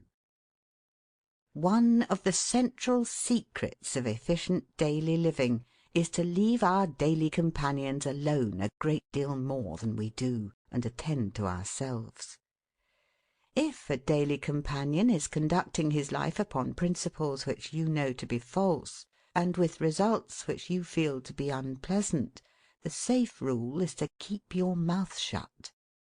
Or if, out of your singular conceit, you are compelled to open it with all precautions, and with the formal politeness you would use to a stranger. Intimacy is no excuse for rough manners, though the majority of us seem to think it is. You are not in charge of the universe. You are in charge of yourself.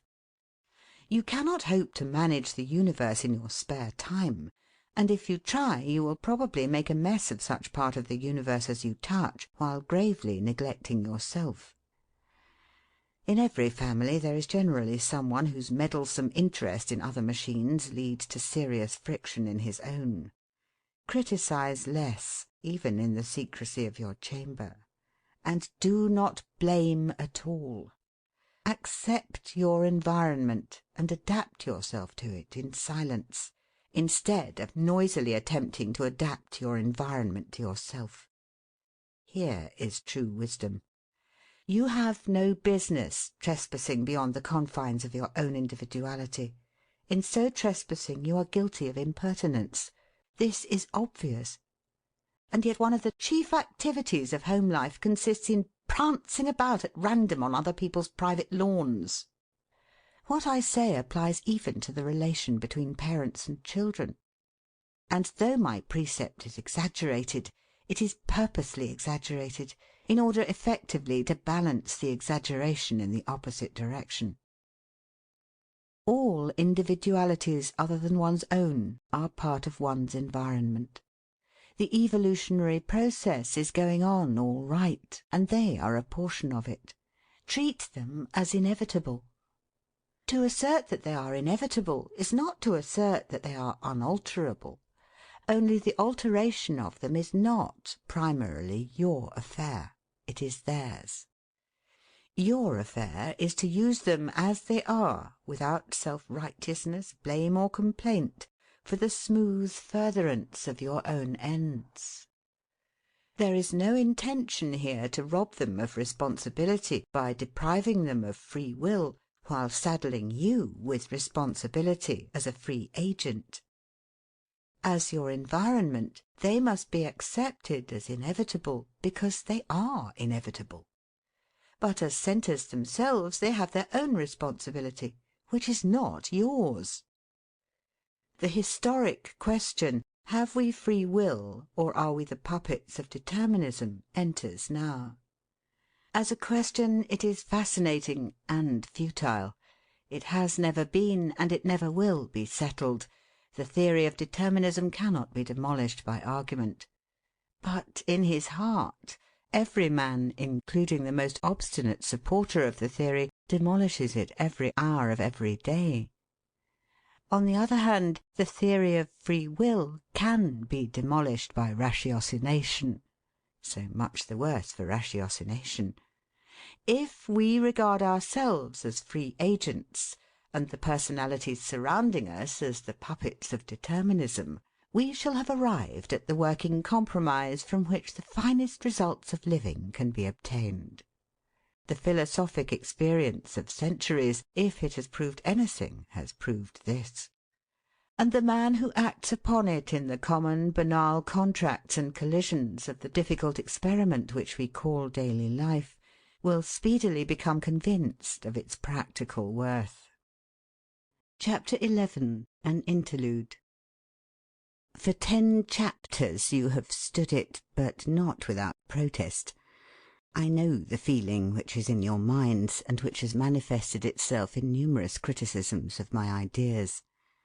That feeling may be briefly translated, perhaps, thus: "This is all very well, but it isn't true, not a bit.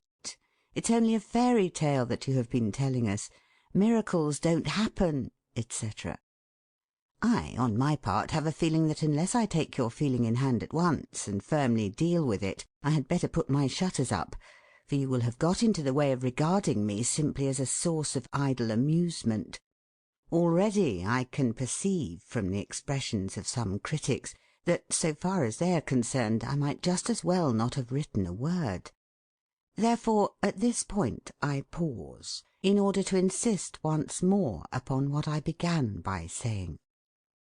The burden of your criticism is, human nature is always the same. I know my faults, but it is useless to tell me about them. I can't alter them. I was born like that. The fatal weakness of this argument is, first, that it is based on a complete falsity, and second, that it puts you in an untenable position. Human nature does change.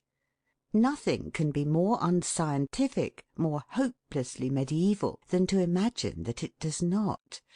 It changes like everything else. You can't see it change, true, but then you can't see the grass growing, not unless you arise very early. Is human nature the same now as in the days of Babylonian civilization, when the social machine was oiled by drenchings of blood? Is it the same now as in the days of Greek civilization, when there was no such thing as romantic love between the sexes? Is it the same now as it was during the centuries when constant friction had to provide its own cure in the shape of constant war? Is it the same now as it was on the 2nd of March, 1819, when the British Government officially opposed a motion to consider the severity of the criminal laws, which included capital punishment for cutting down a tree and other sensible dodges against friction, and were defeated by a majority of only 19 votes? Is it the same now as in the year 1883, when the first SPCC was formed in England? If you consider that human nature is still the same, you should instantly go out and make a bonfire of the works of Spencer, Darwin, and Wallace, and then return to enjoy the purely jocular side of the present volume. If you admit that it has changed, let me ask you how it has changed, unless by the continual infinitesimal efforts upon themselves of individual men like you and me. Did you suppose it was changed by magic, or by Acts of Parliament, or by the action of groups on persons, and not of persons on groups? Let me tell you that human nature has changed since yesterday. Let me tell you that today reason has a more powerful voice in the directing of instinct than it had yesterday. Let me tell you that today the friction of the machines is less screechy and grinding than it was yesterday. You were born like that, and you can't alter yourself, and so it's no use talking. If you really believe this, why make any effort at all? Why not let the whole business beautifully slide and yield to your instincts? What object can there be in trying to control yourself in any manner whatever if you are unalterable? Assert yourself to be unalterable, and you assert yourself a fatalist. Assert yourself a fatalist, and you free yourself from all moral responsibility, and other people too. Well then, act up to your convictions, if convictions they are. If you can't alter yourself, I can't alter myself.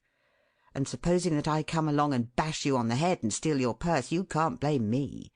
You can only, on recovering consciousness, affectionately grasp my hand and murmur, "Don't apologize, my dear fellow. We can't alter ourselves." This, you say, is absurd. It is. That is one of my innumerable points.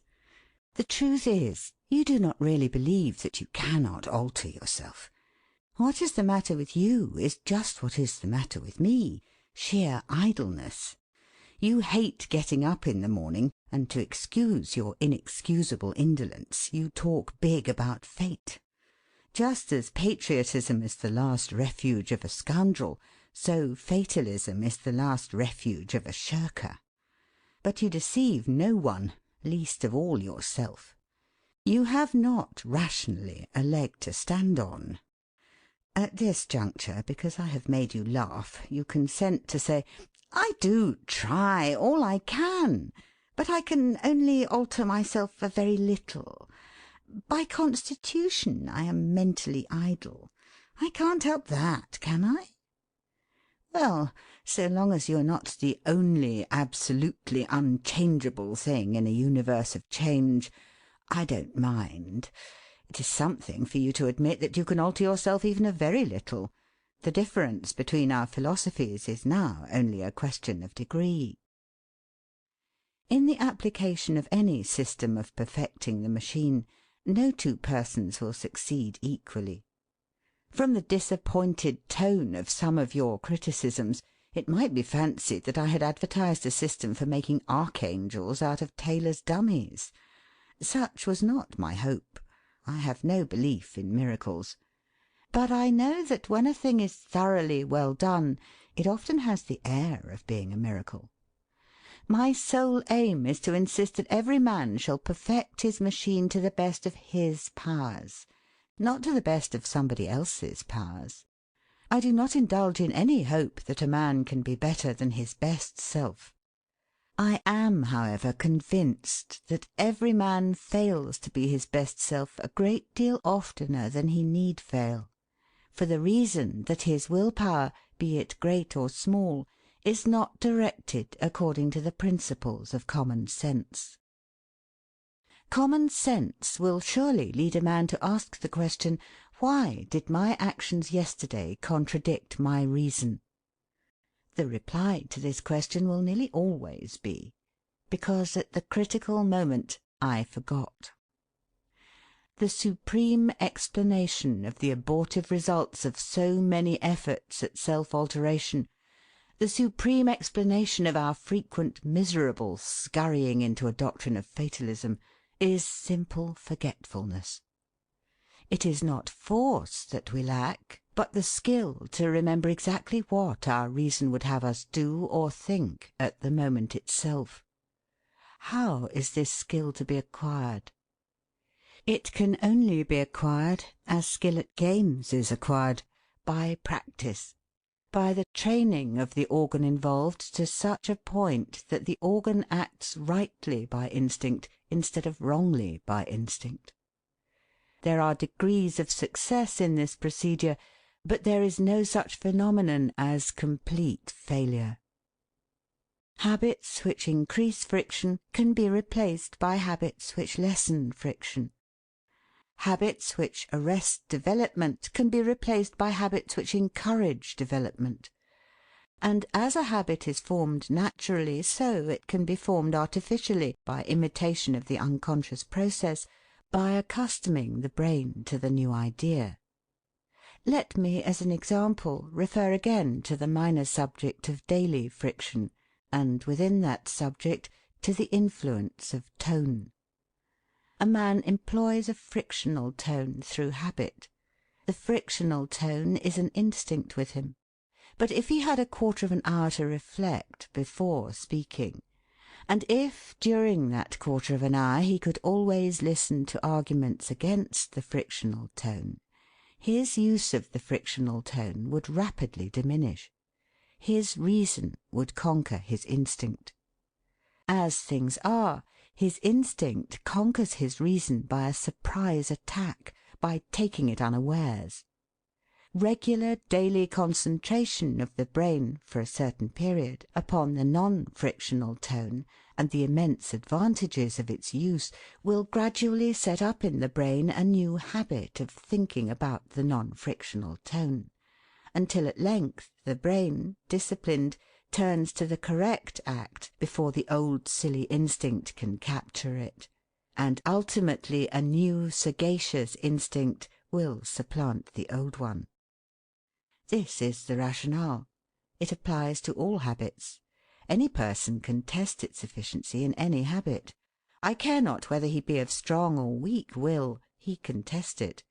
He will soon see the tremendous difference between merely making a good resolution — he has been doing that all his life without any very brilliant consequences — and concentrating the brain for a given time exclusively upon a good resolution.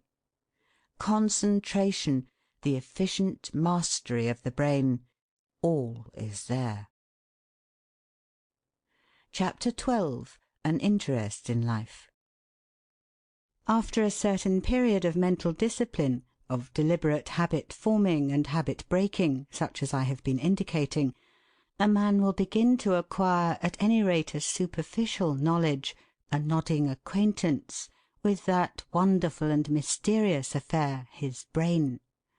And he will also begin to perceive how important a factor in daily life is the control of his brain. He will assuredly be surprised at the miracles which lie between his collar and his hat, in that queer box that he calls his head. For the effects that can be accomplished by mere steady, persistent thinking must appear to be miracles to apprentices in the practice of thought. When once a man, having passed an unhappy day because his clumsy, negligent brain forgot to control his instincts at a critical moment, has said to his brain, "I will force you, by concentrating you on that particular point, to act efficiently the next time similar circumstances arise," and when he has carried out his intention, and when the awkward circumstances have recurred, and his brain, disciplined, has done its work and so prevented unhappiness, then that man will regard his brain with a new eye. "By Jove," he will say, "I've stopped one source of unhappiness, anyway.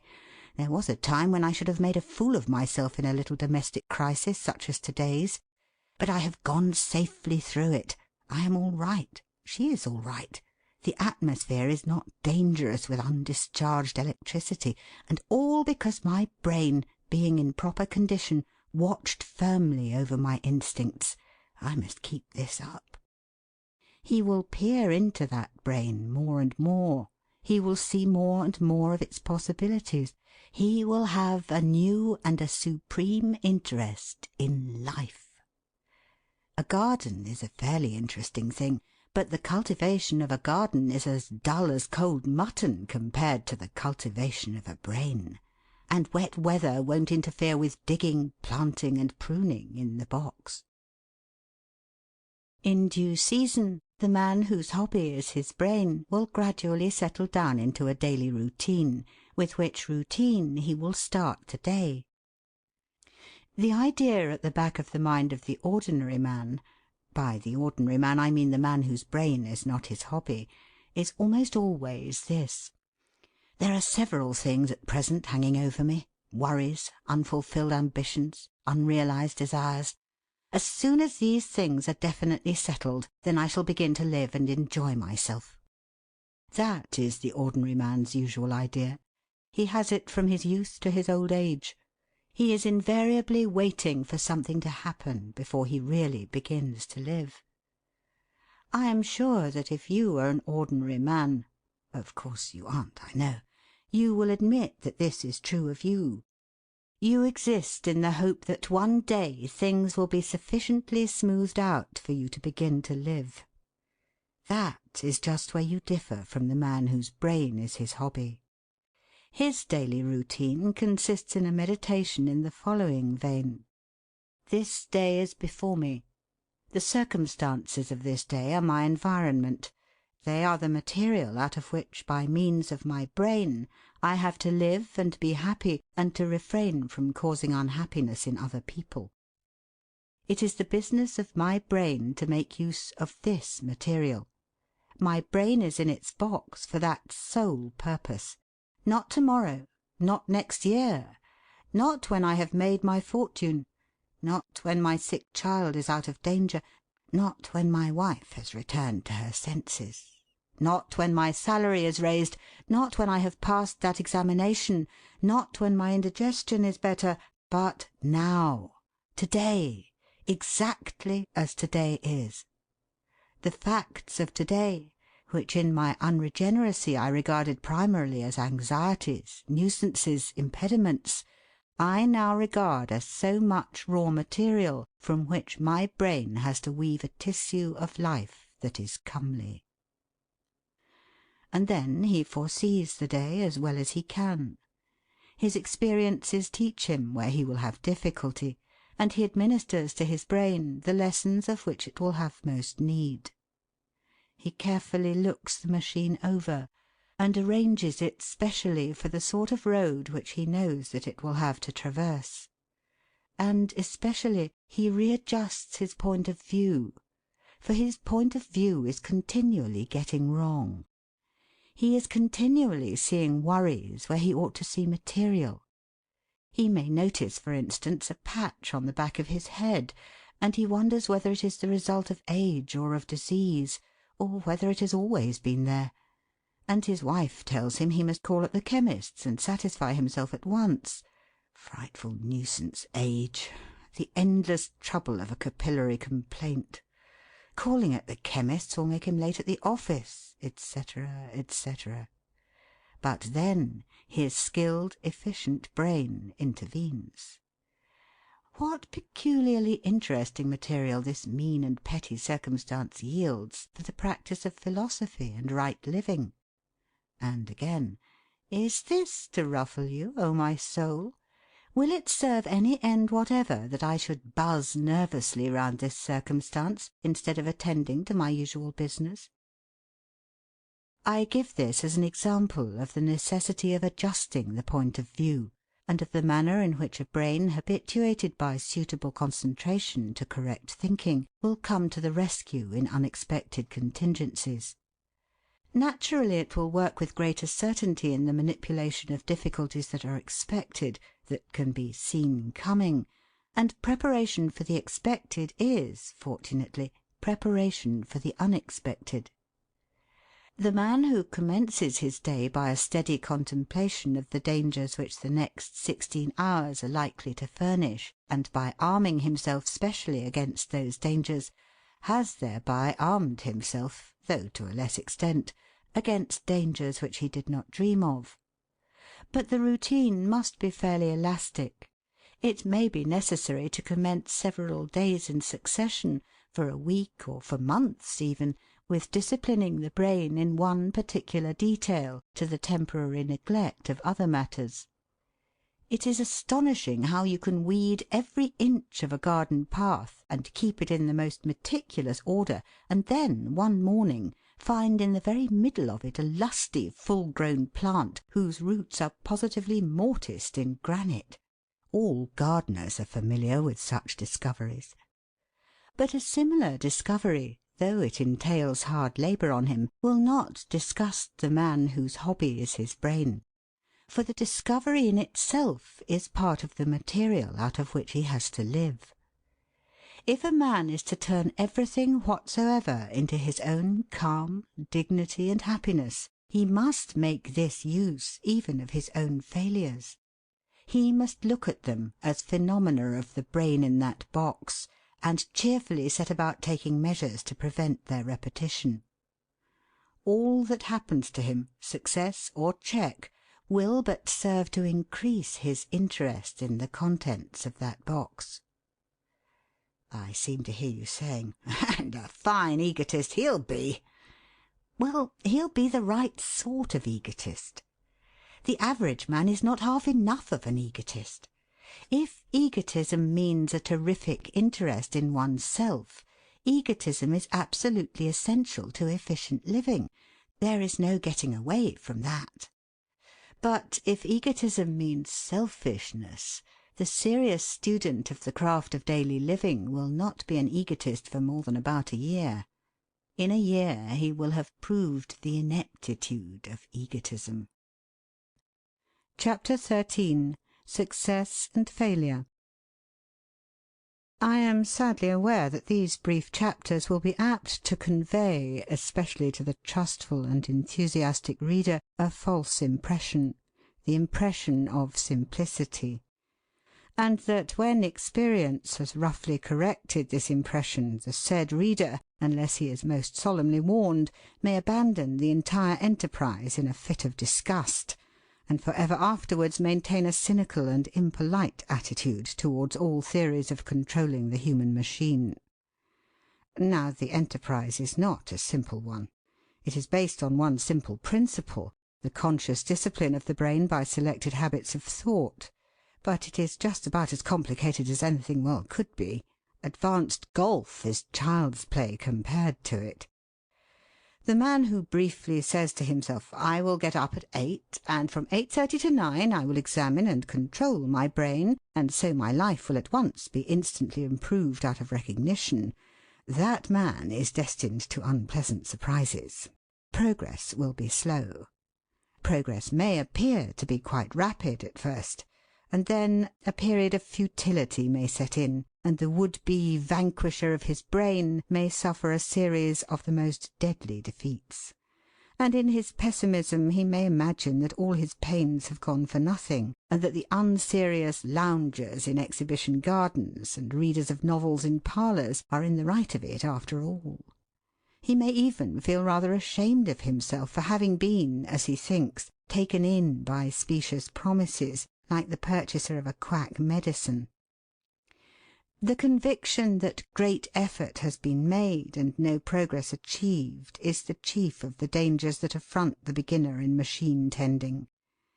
It is, I will assert positively, in every case a conviction unjustified by the facts, and usually it is the mere result of reaction after fatigue, encouraged by the instinct for laziness. I do not think it will survive an impartial examination, but I know that a man, in order to find an excuse for abandoning further effort, is capable of convincing himself that past effort has yielded no fruit at all. So curious is the human machine. I beg every student of himself to consider this remark with all the intellectual honesty at his disposal. It is a grave warning.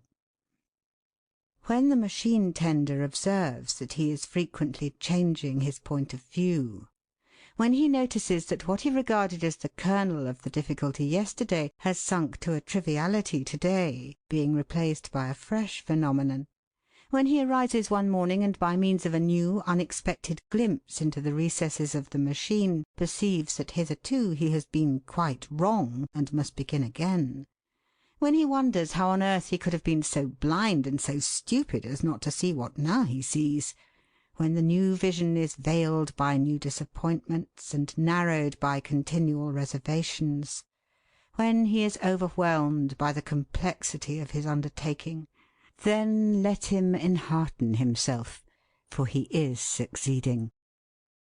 The history of success in any art, and machine tending is an art, is a history of recommencements, of the dispersal and reforming of doubts, of an ever-increasing conception of the extent of the territory unconquered, and an ever-decreasing conception of the extent of the territory conquered.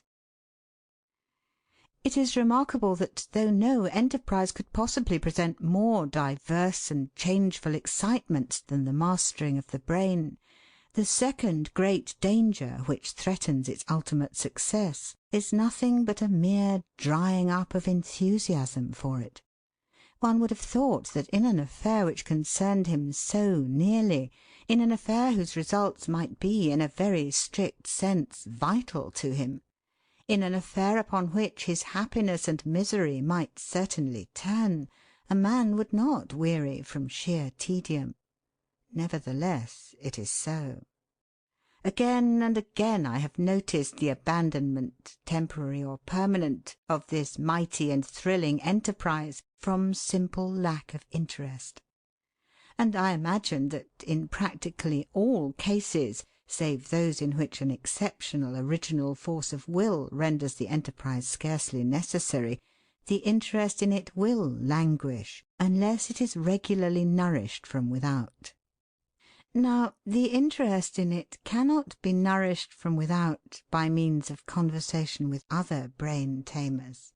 There are certain things which may not be discussed by sanely organised people, and this is one.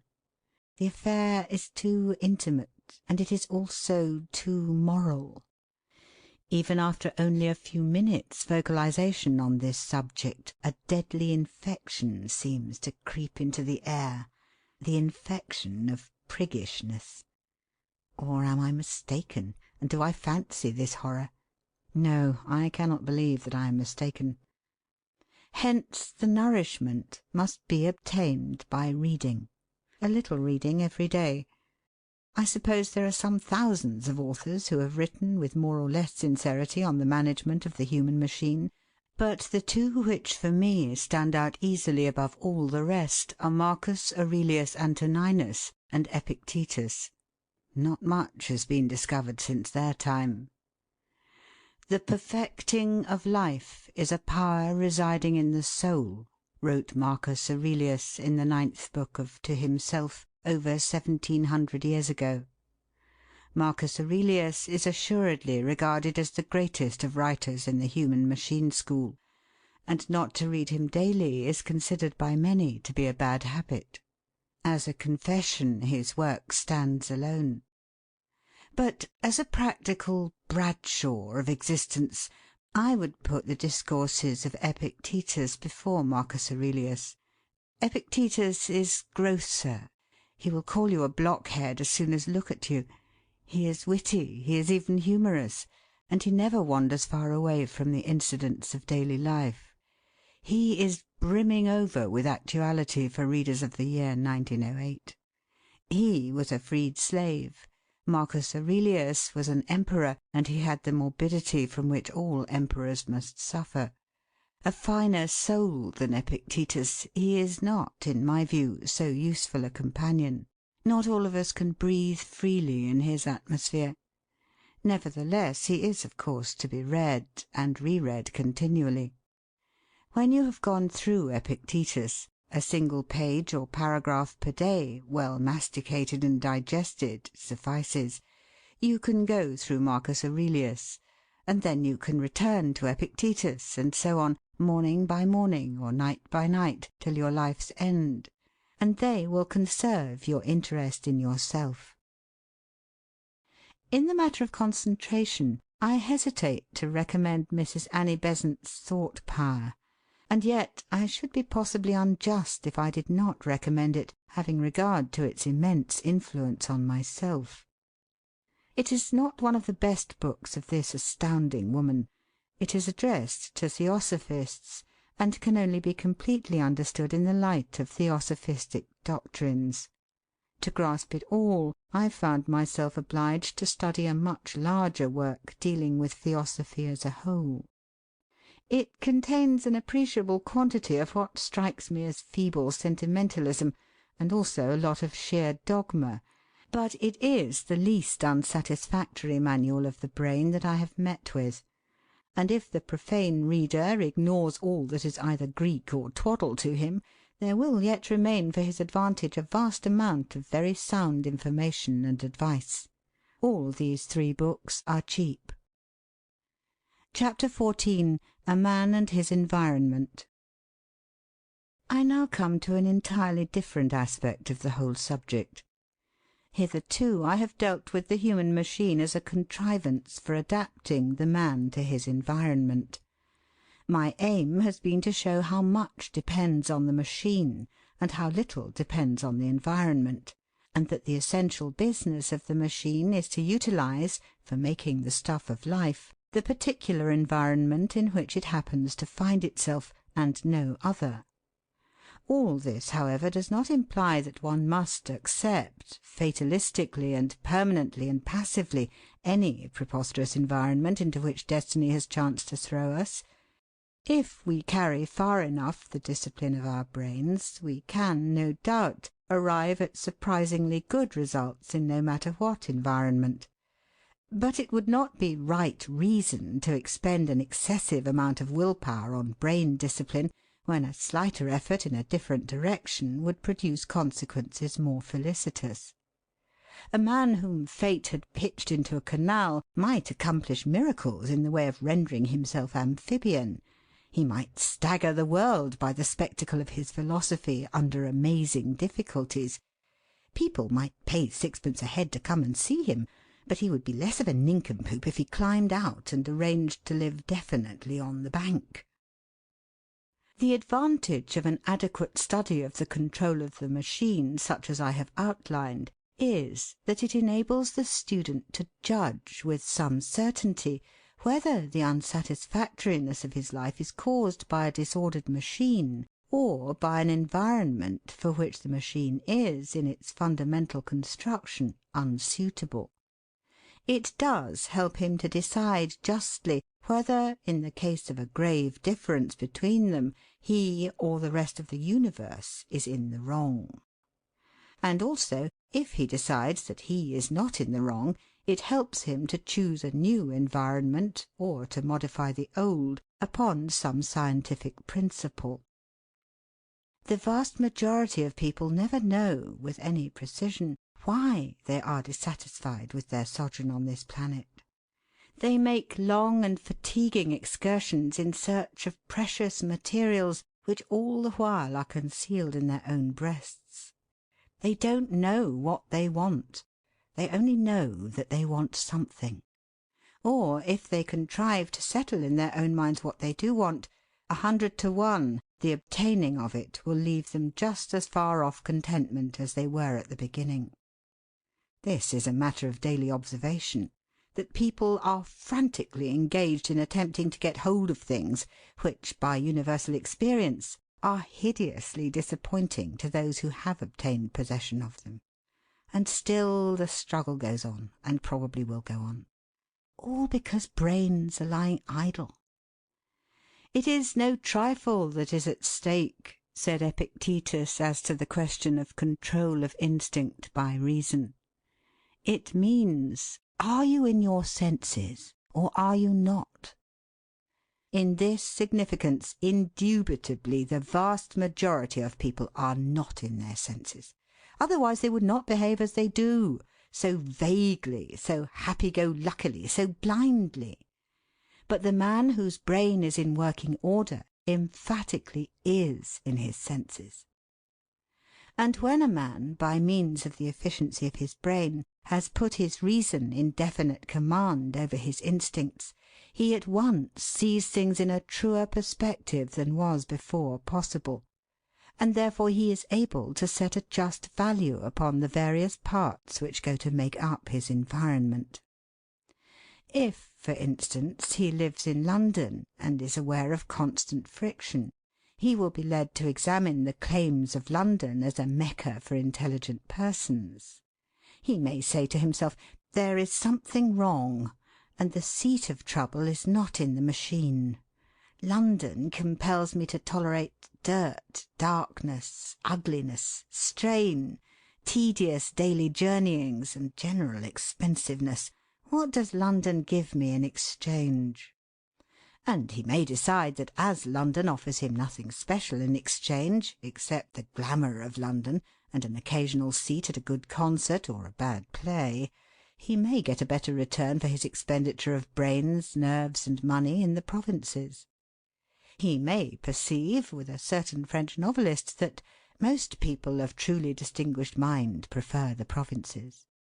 And he may then actually, in obedience to reason, quit the deceptions of London with a tranquil heart, sure of his diagnosis.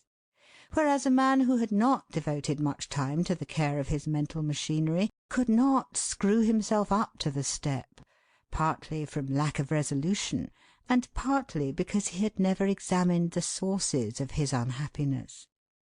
A man who, not having full control of his machine, is consistently dissatisfied with his existence, is like a man who is being secretly poisoned, and cannot decide with what or by whom, and so he has no middle course between absolute starvation and a continuance of poisoning.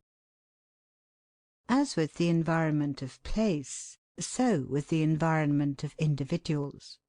Most friction between individuals is avoidable friction. Sometimes, however, friction springs from such deep causes that no skill in the machine can do away with it. But how is the man whose brain is not in command of his existence to judge whether the unpleasantness can be cured or not, whether it arises in himself or in the other? He simply cannot judge. Whereas a man who keeps his brain for use, and not for idle amusement, will, when he sees that friction persists in spite of his brain, be so clearly impressed by the advisability of separation as the sole cure, that he will steel himself to the effort necessary for a separation. One of the chief advantages of an efficient brain is that an efficient brain is capable of acting with firmness and resolution, partly, of course, because it has been toned up, but more because its operations are not confused by the interference of mere instincts. Thirdly, there is the environment of one's general purpose in life, which is, I feel convinced, far more often hopelessly wrong and futile than either the environment of situation or the environment of individuals. I will be bold enough to say that quite 70% of ambition is never realized at all, and that 99% of all realized ambition is fruitless. In other words, that a gigantic sacrifice of the present to the future is always going on.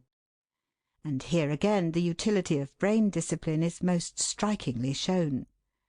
A man whose first business it is every day to concentrate his mind on the proper performance of that particular day must necessarily conserve his interest in the present. It is impossible that his perspective should become so warped that he will devote, say, 55 years of his career to problematical preparations for his comfort and his glory during the final 10 years. A man whose brain is his servant, and not his lady help or his pet dog, will be in receipt of such daily content and satisfaction that he will early ask himself the question, "As for this ambition that is eating away my hours, what will it give me that I have not already got?" Further, the steady development of interest in the hobby, call it, of common sense daily living, will act as an automatic test of any ambition. If an ambition survives and flourishes on the top of that daily cultivation of the machine, then the owner of the ambition may be sure that it is a genuine and an invincible ambition, and he may pursue it in full faith. His developed care for the present will prevent him from making his ambition an altar on which the whole of the present is to be offered up. I shall be told that I want to do away with ambition, and that ambition is the great motive power of existence, and that therefore I am an enemy of society and the truth is not in me. But I do not want to do away with ambition. What I say is that current ambitions usually result in disappointment, that they usually mean the complete distortion of a life. This is an incontestable fact, and the reason of it is that ambitions are chosen either without knowledge of their real value or without knowledge of what they will cost. A disciplined brain will at once show the unnecessariness of most ambitions, and will ensure that the remainder shall be conducted with reason. It will also convince its possessor that the ambition to live strictly according to the highest common sense during the next 24 hours is an ambition that needs a lot of beating. Chapter 15. LSD. Anybody who really wishes to talk simple truth about money at the present time is confronted by a very serious practical difficulty. He must put himself in opposition to the overwhelming body of public opinion, and resign himself to being regarded either as a poseur, a crank, or a fool. The public is in search of happiness now, as it was 1,000,000 years ago. Money is not the principal factor in happiness. It may be argued whether, as a factor in happiness, money is of 20th-rate importance or 50th-rate importance, But it cannot be argued whether money, in point of fact, does or does not of itself bring happiness. There can be no doubt whatever that money does not bring happiness. Yet, in face of this incontrovertible and universal truth, the whole public behaves exactly as if money were the sole or the principal preliminary to happiness.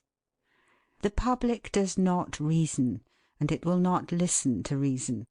Its blood is up in the money hunt, and the philosopher might as well expostulate with an earthquake as try to take that public by the buttonhole and explain. If a man sacrifices his interest under the will of some dead social tyrant in order to marry whom he wishes, if an English minister of religion declines $25,000 a year to go into exile and preach to New York millionaires, the phenomenon is genuinely held to be so astounding that it at once flies right round the world in the form of exclamatory newspaper articles. In an age when such an attitude towards money is sincere, it is positively dangerous, I doubt if it may not be harmful, to persist with loud obstinacy that money, instead of being the greatest, is the least thing in the world.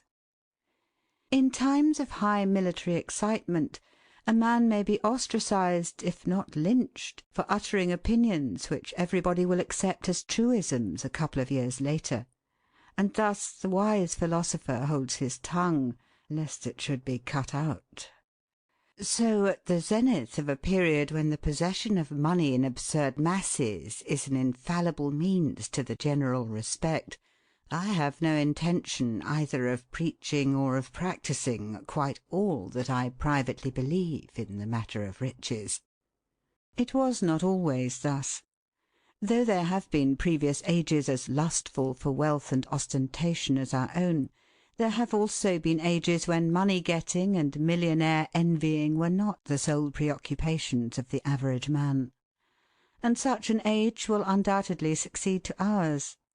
Few things would surprise me less in social life than the upspringing of some anti-luxury movement, the formation of some league or guild among the middling classes, where alone intellect is to be found in quantity, the members of which would bind themselves to stand aloof from all the great, silly, banal, ugly, and tedious luxe activities of the time, and not to spend more than a certain sum per annum on eating, drinking, covering their bodies, and being moved about like parcels from one spot of the earth's surface to another.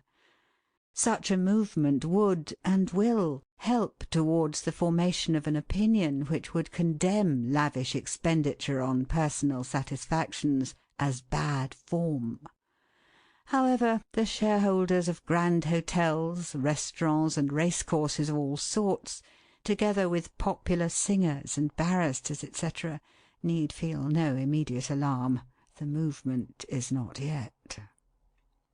As touching the effect of money on the efficient ordering of the human machine, there is happily no necessity to inform those who have begun to interest themselves in the conduct of their own brains that money counts for very little in that paramount affair. Nothing that really helps towards perfection costs more than is within the means of every person who reads these pages. The expenses connected with daily meditation, with the building up of mental habits, with the practice of self-control and of cheerfulness, with the enthronement of reason over the rabble of primeval instincts, these expenses are really, trifling. And whether you get that well-deserved rise of £1 a week, or whether you don't, you may anyhow go ahead with the machine. It isn't a motor car, though I started by comparing it to one. And even when, having to a certain extent mastered, through sensible management of the machine, the art of achieving a daily content and dignity, you come to the embroidery of life, even the best embroidery of life is not absolutely ruinous. Meat may go up in price, it has done, but books won't. Admission to picture galleries and concerts and so forth will remain quite low. The views from Richmond Hill or Hindhead, or along Pall Mall at sunset, the smell of the earth, the the taste of fruit and of kisses. These things are unaffected by the machinations of trusts and the hysteria of stock exchanges. Travel, which after books is the finest of all embroideries, and which is not to be valued by the mile but by the quality, is decidedly cheaper than ever it was. All that is required is ingenuity in one's expenditure, and much ingenuity with a little money is vastly more profitable and amusing than much money without ingenuity. And all the while as you read this you are saying with your impatient sneer, "It's all very well, it's all very fine talking, but—" In brief, you are not convinced. You cannot deracinate that wide-rooted dogma within your soul that more money means more joy. I regret it. But let me put one question, and let me ask you to answer it honestly.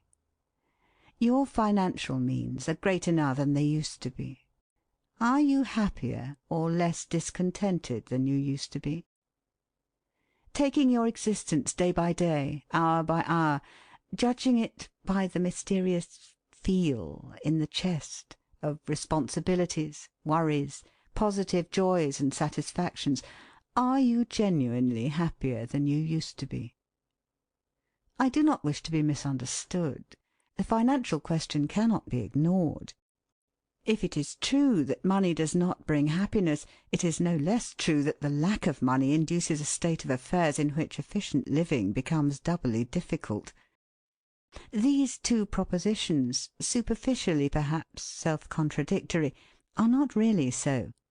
A modest income suffices for the fullest realization of the ego in terms of content and dignity, but you must live within it. You cannot righteously ignore money. A man, for instance, who cultivates himself and instructs a family of daughters in everything except the ability to earn their own livelihood, and then has the impudence to die suddenly without leaving a penny, that man is a scoundrel. 90, or should I say 99% of all those anxieties which render proper living almost impossible are caused by the habit of walking on the edge of one's income, as one might walk on the edge of a precipice. The majority of Englishmen have some financial worry or other continually, everlastingly at the back of their minds. The sacrifice necessary to abolish this condition of things is more apparent than real. All spending is a matter of habit. Speaking generally, a man can contrive, out of an extremely modest income, to have all that he needs, unless he needs the esteem of snobs. Habit may, and habit usually does, make it just as difficult to keep a family on 2,000 a year as on 200. I suppose that for the majority of men the suspension of income for a single month would mean either bankruptcy, the usurer, or acute inconvenience. Impossible, under such circumstances, to be in full and independent possession of one's immortal soul. Hence I should be inclined to say that the first preliminary to a proper control of the machine is the habit of spending decidedly less than one earns or receives. The veriest automaton of a clerk ought to have the wherewithal of a whole year as a shield against the caprices of his employer. It would be as reasonable to expect the inhabitants of an unfortified city in the midst of a plain occupied by a hostile army to apply themselves successfully to the study of logarithms or metaphysics, as to expect a man without a year's income in his safe to apply himself successfully to the true art of living. And the whole secret of relative freedom from financial anxiety lies not in income, but in expenditure. I am ashamed to utter this antique platitude, but like most aphorisms of unassailable wisdom, it is completely ignored. You say, of course, that it is not easy to leave a margin between your expenditure and your present income. I know it. I fraternally shake your hand. Still, it is, in most cases, far easier to lessen one's expenditure than to increase one's income without increasing one's expenditure. The alternative is before you. However you decide, be assured that the foundation of philosophy is a margin, and that the margin can always be had. Chapter 16. Reason, Reason. In conclusion, I must insist upon several results of what I may call the intensive culture of the reason. The brain will not only grow more effectively powerful in the departments of life where the brain is supposed specially to work, but it will also enlarge the circle of its activities. It will assuredly interfere in everything. The student of himself must necessarily conduct his existence more and more according to the views of his brain. This will be most salutary and agreeable both for himself and for the rest of the world. You object. You say it will be a pity when mankind refers everything to reason. You talk about the heart. You envisage an entirely reasonable existence as a harsh and callous existence. Not so. When the reason and the heart come into conflict, the heart is invariably wrong. I do not say that the reason is always entirely right, but I do say that it is always less wrong than the heart. The empire of the reason is not universal, but within its empire reason is supreme, and if other forces challenge it on its own soil, they must take the consequences. Nearly always, when the heart opposes the brain, the heart is merely a pretty name which we give to our idleness and our egotism. We pass along the Strand and see a respectable young widow standing in the gutter with a baby in her arms and a couple of boxes of matches in one hand. We know she is a widow because of her weeds, and we know she is respectable by her clothes. We know she is not begging because she is selling matches. The sight of her in the gutter pains our heart. Our heart weeps and gives the woman a penny in exchange for a halfpenny box of matches, and the pain of our heart is thereby assuaged. Our heart has performed a good action. But later on our reason, unfortunately asleep at the moment, wakes up and says, "That baby was hired. The weeds and matches merely a dodge. The whole affair was a spectacle got up to extract money from a fool like you. It is as mechanical as a penny in the slot. Instead of relieving distress, you have simply helped to perpetuate an infamous system. You ought to know that you can't do good in that off-hand way." The heart gives pennies in the street. The brain runs the charity organisation society. Of course, to give pennies in the street is much less trouble than to run the C.O.S. As a method of producing a quick, inexpensive, and pleasing effect on one's egotism, the C.O.S. is simply not in it with this dodge of giving pennies at random without inquiry. Only, which of the two devices ought to be accused of harshness and callousness? Which of them is truly kind? I bring forward the respectable young widow as a sample case of the heart v. brain conflict. All other cases are the same. The brain is always more kind than the heart. The brain is always more willing than the heart to put itself to a great deal of trouble for a very little reward. The brain always does the difficult, unselfish thing, and the heart always does the facile, showy thing. Naturally, the result of the brain's activity on society is always more advantageous than the result of the heart's activity.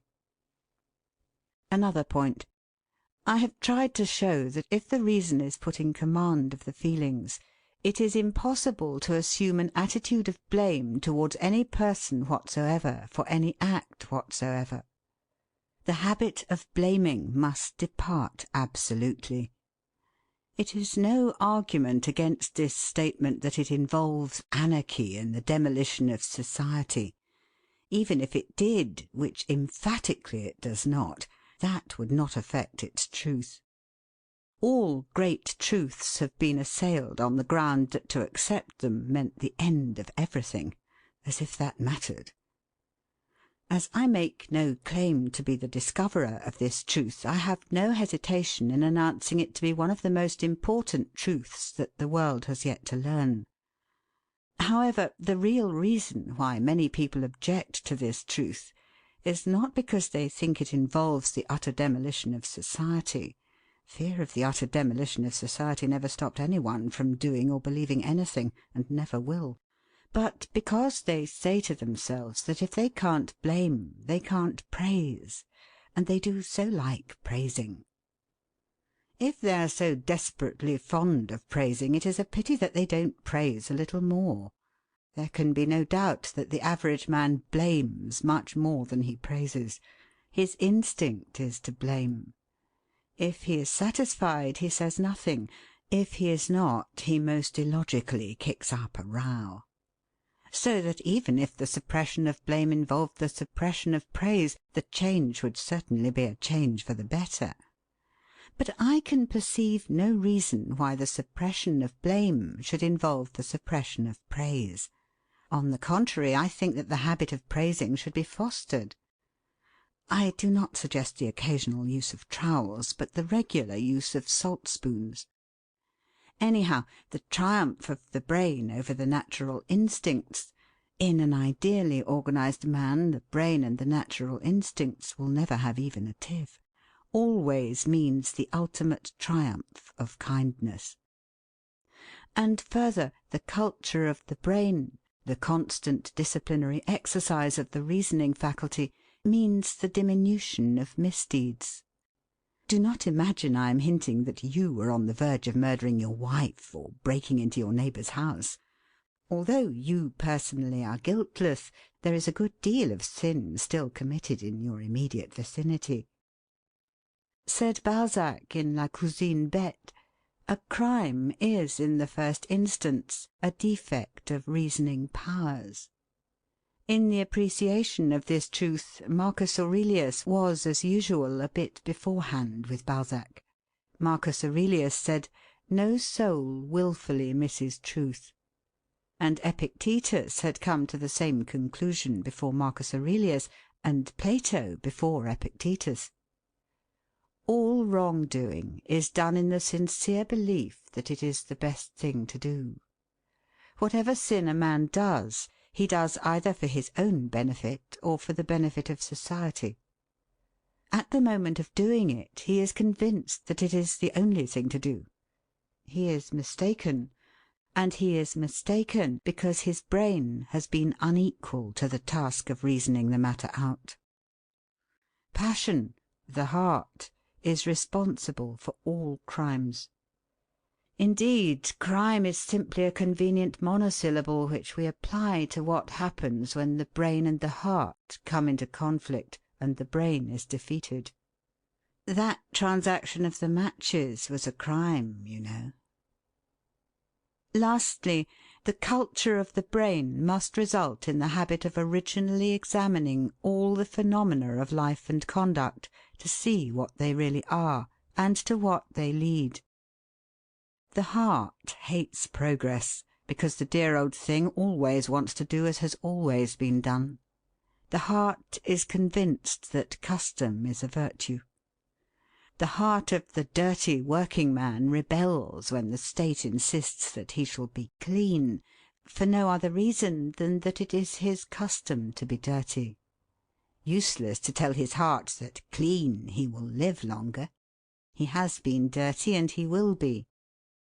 The brain alone is the enemy of prejudice and precedent, which alone are the enemies of progress. And this habit of originally examining phenomena is perhaps the greatest factor that goes to the making of personal dignity. For it fosters reliance on oneself and courage to accept the consequences of the act of reasoning. Reason is the basis of personal dignity. I finish. I have said nothing of the modifications which the constant use of the brain will bring about in the general value of existence. Modifications slow and subtle, but tremendous. The persevering will discover them. It will happen to the persevering that their whole lives are changed, texture and colour too. Naught will happen to those who do not persevere. End of The Human Machine, by Arnold Bennett.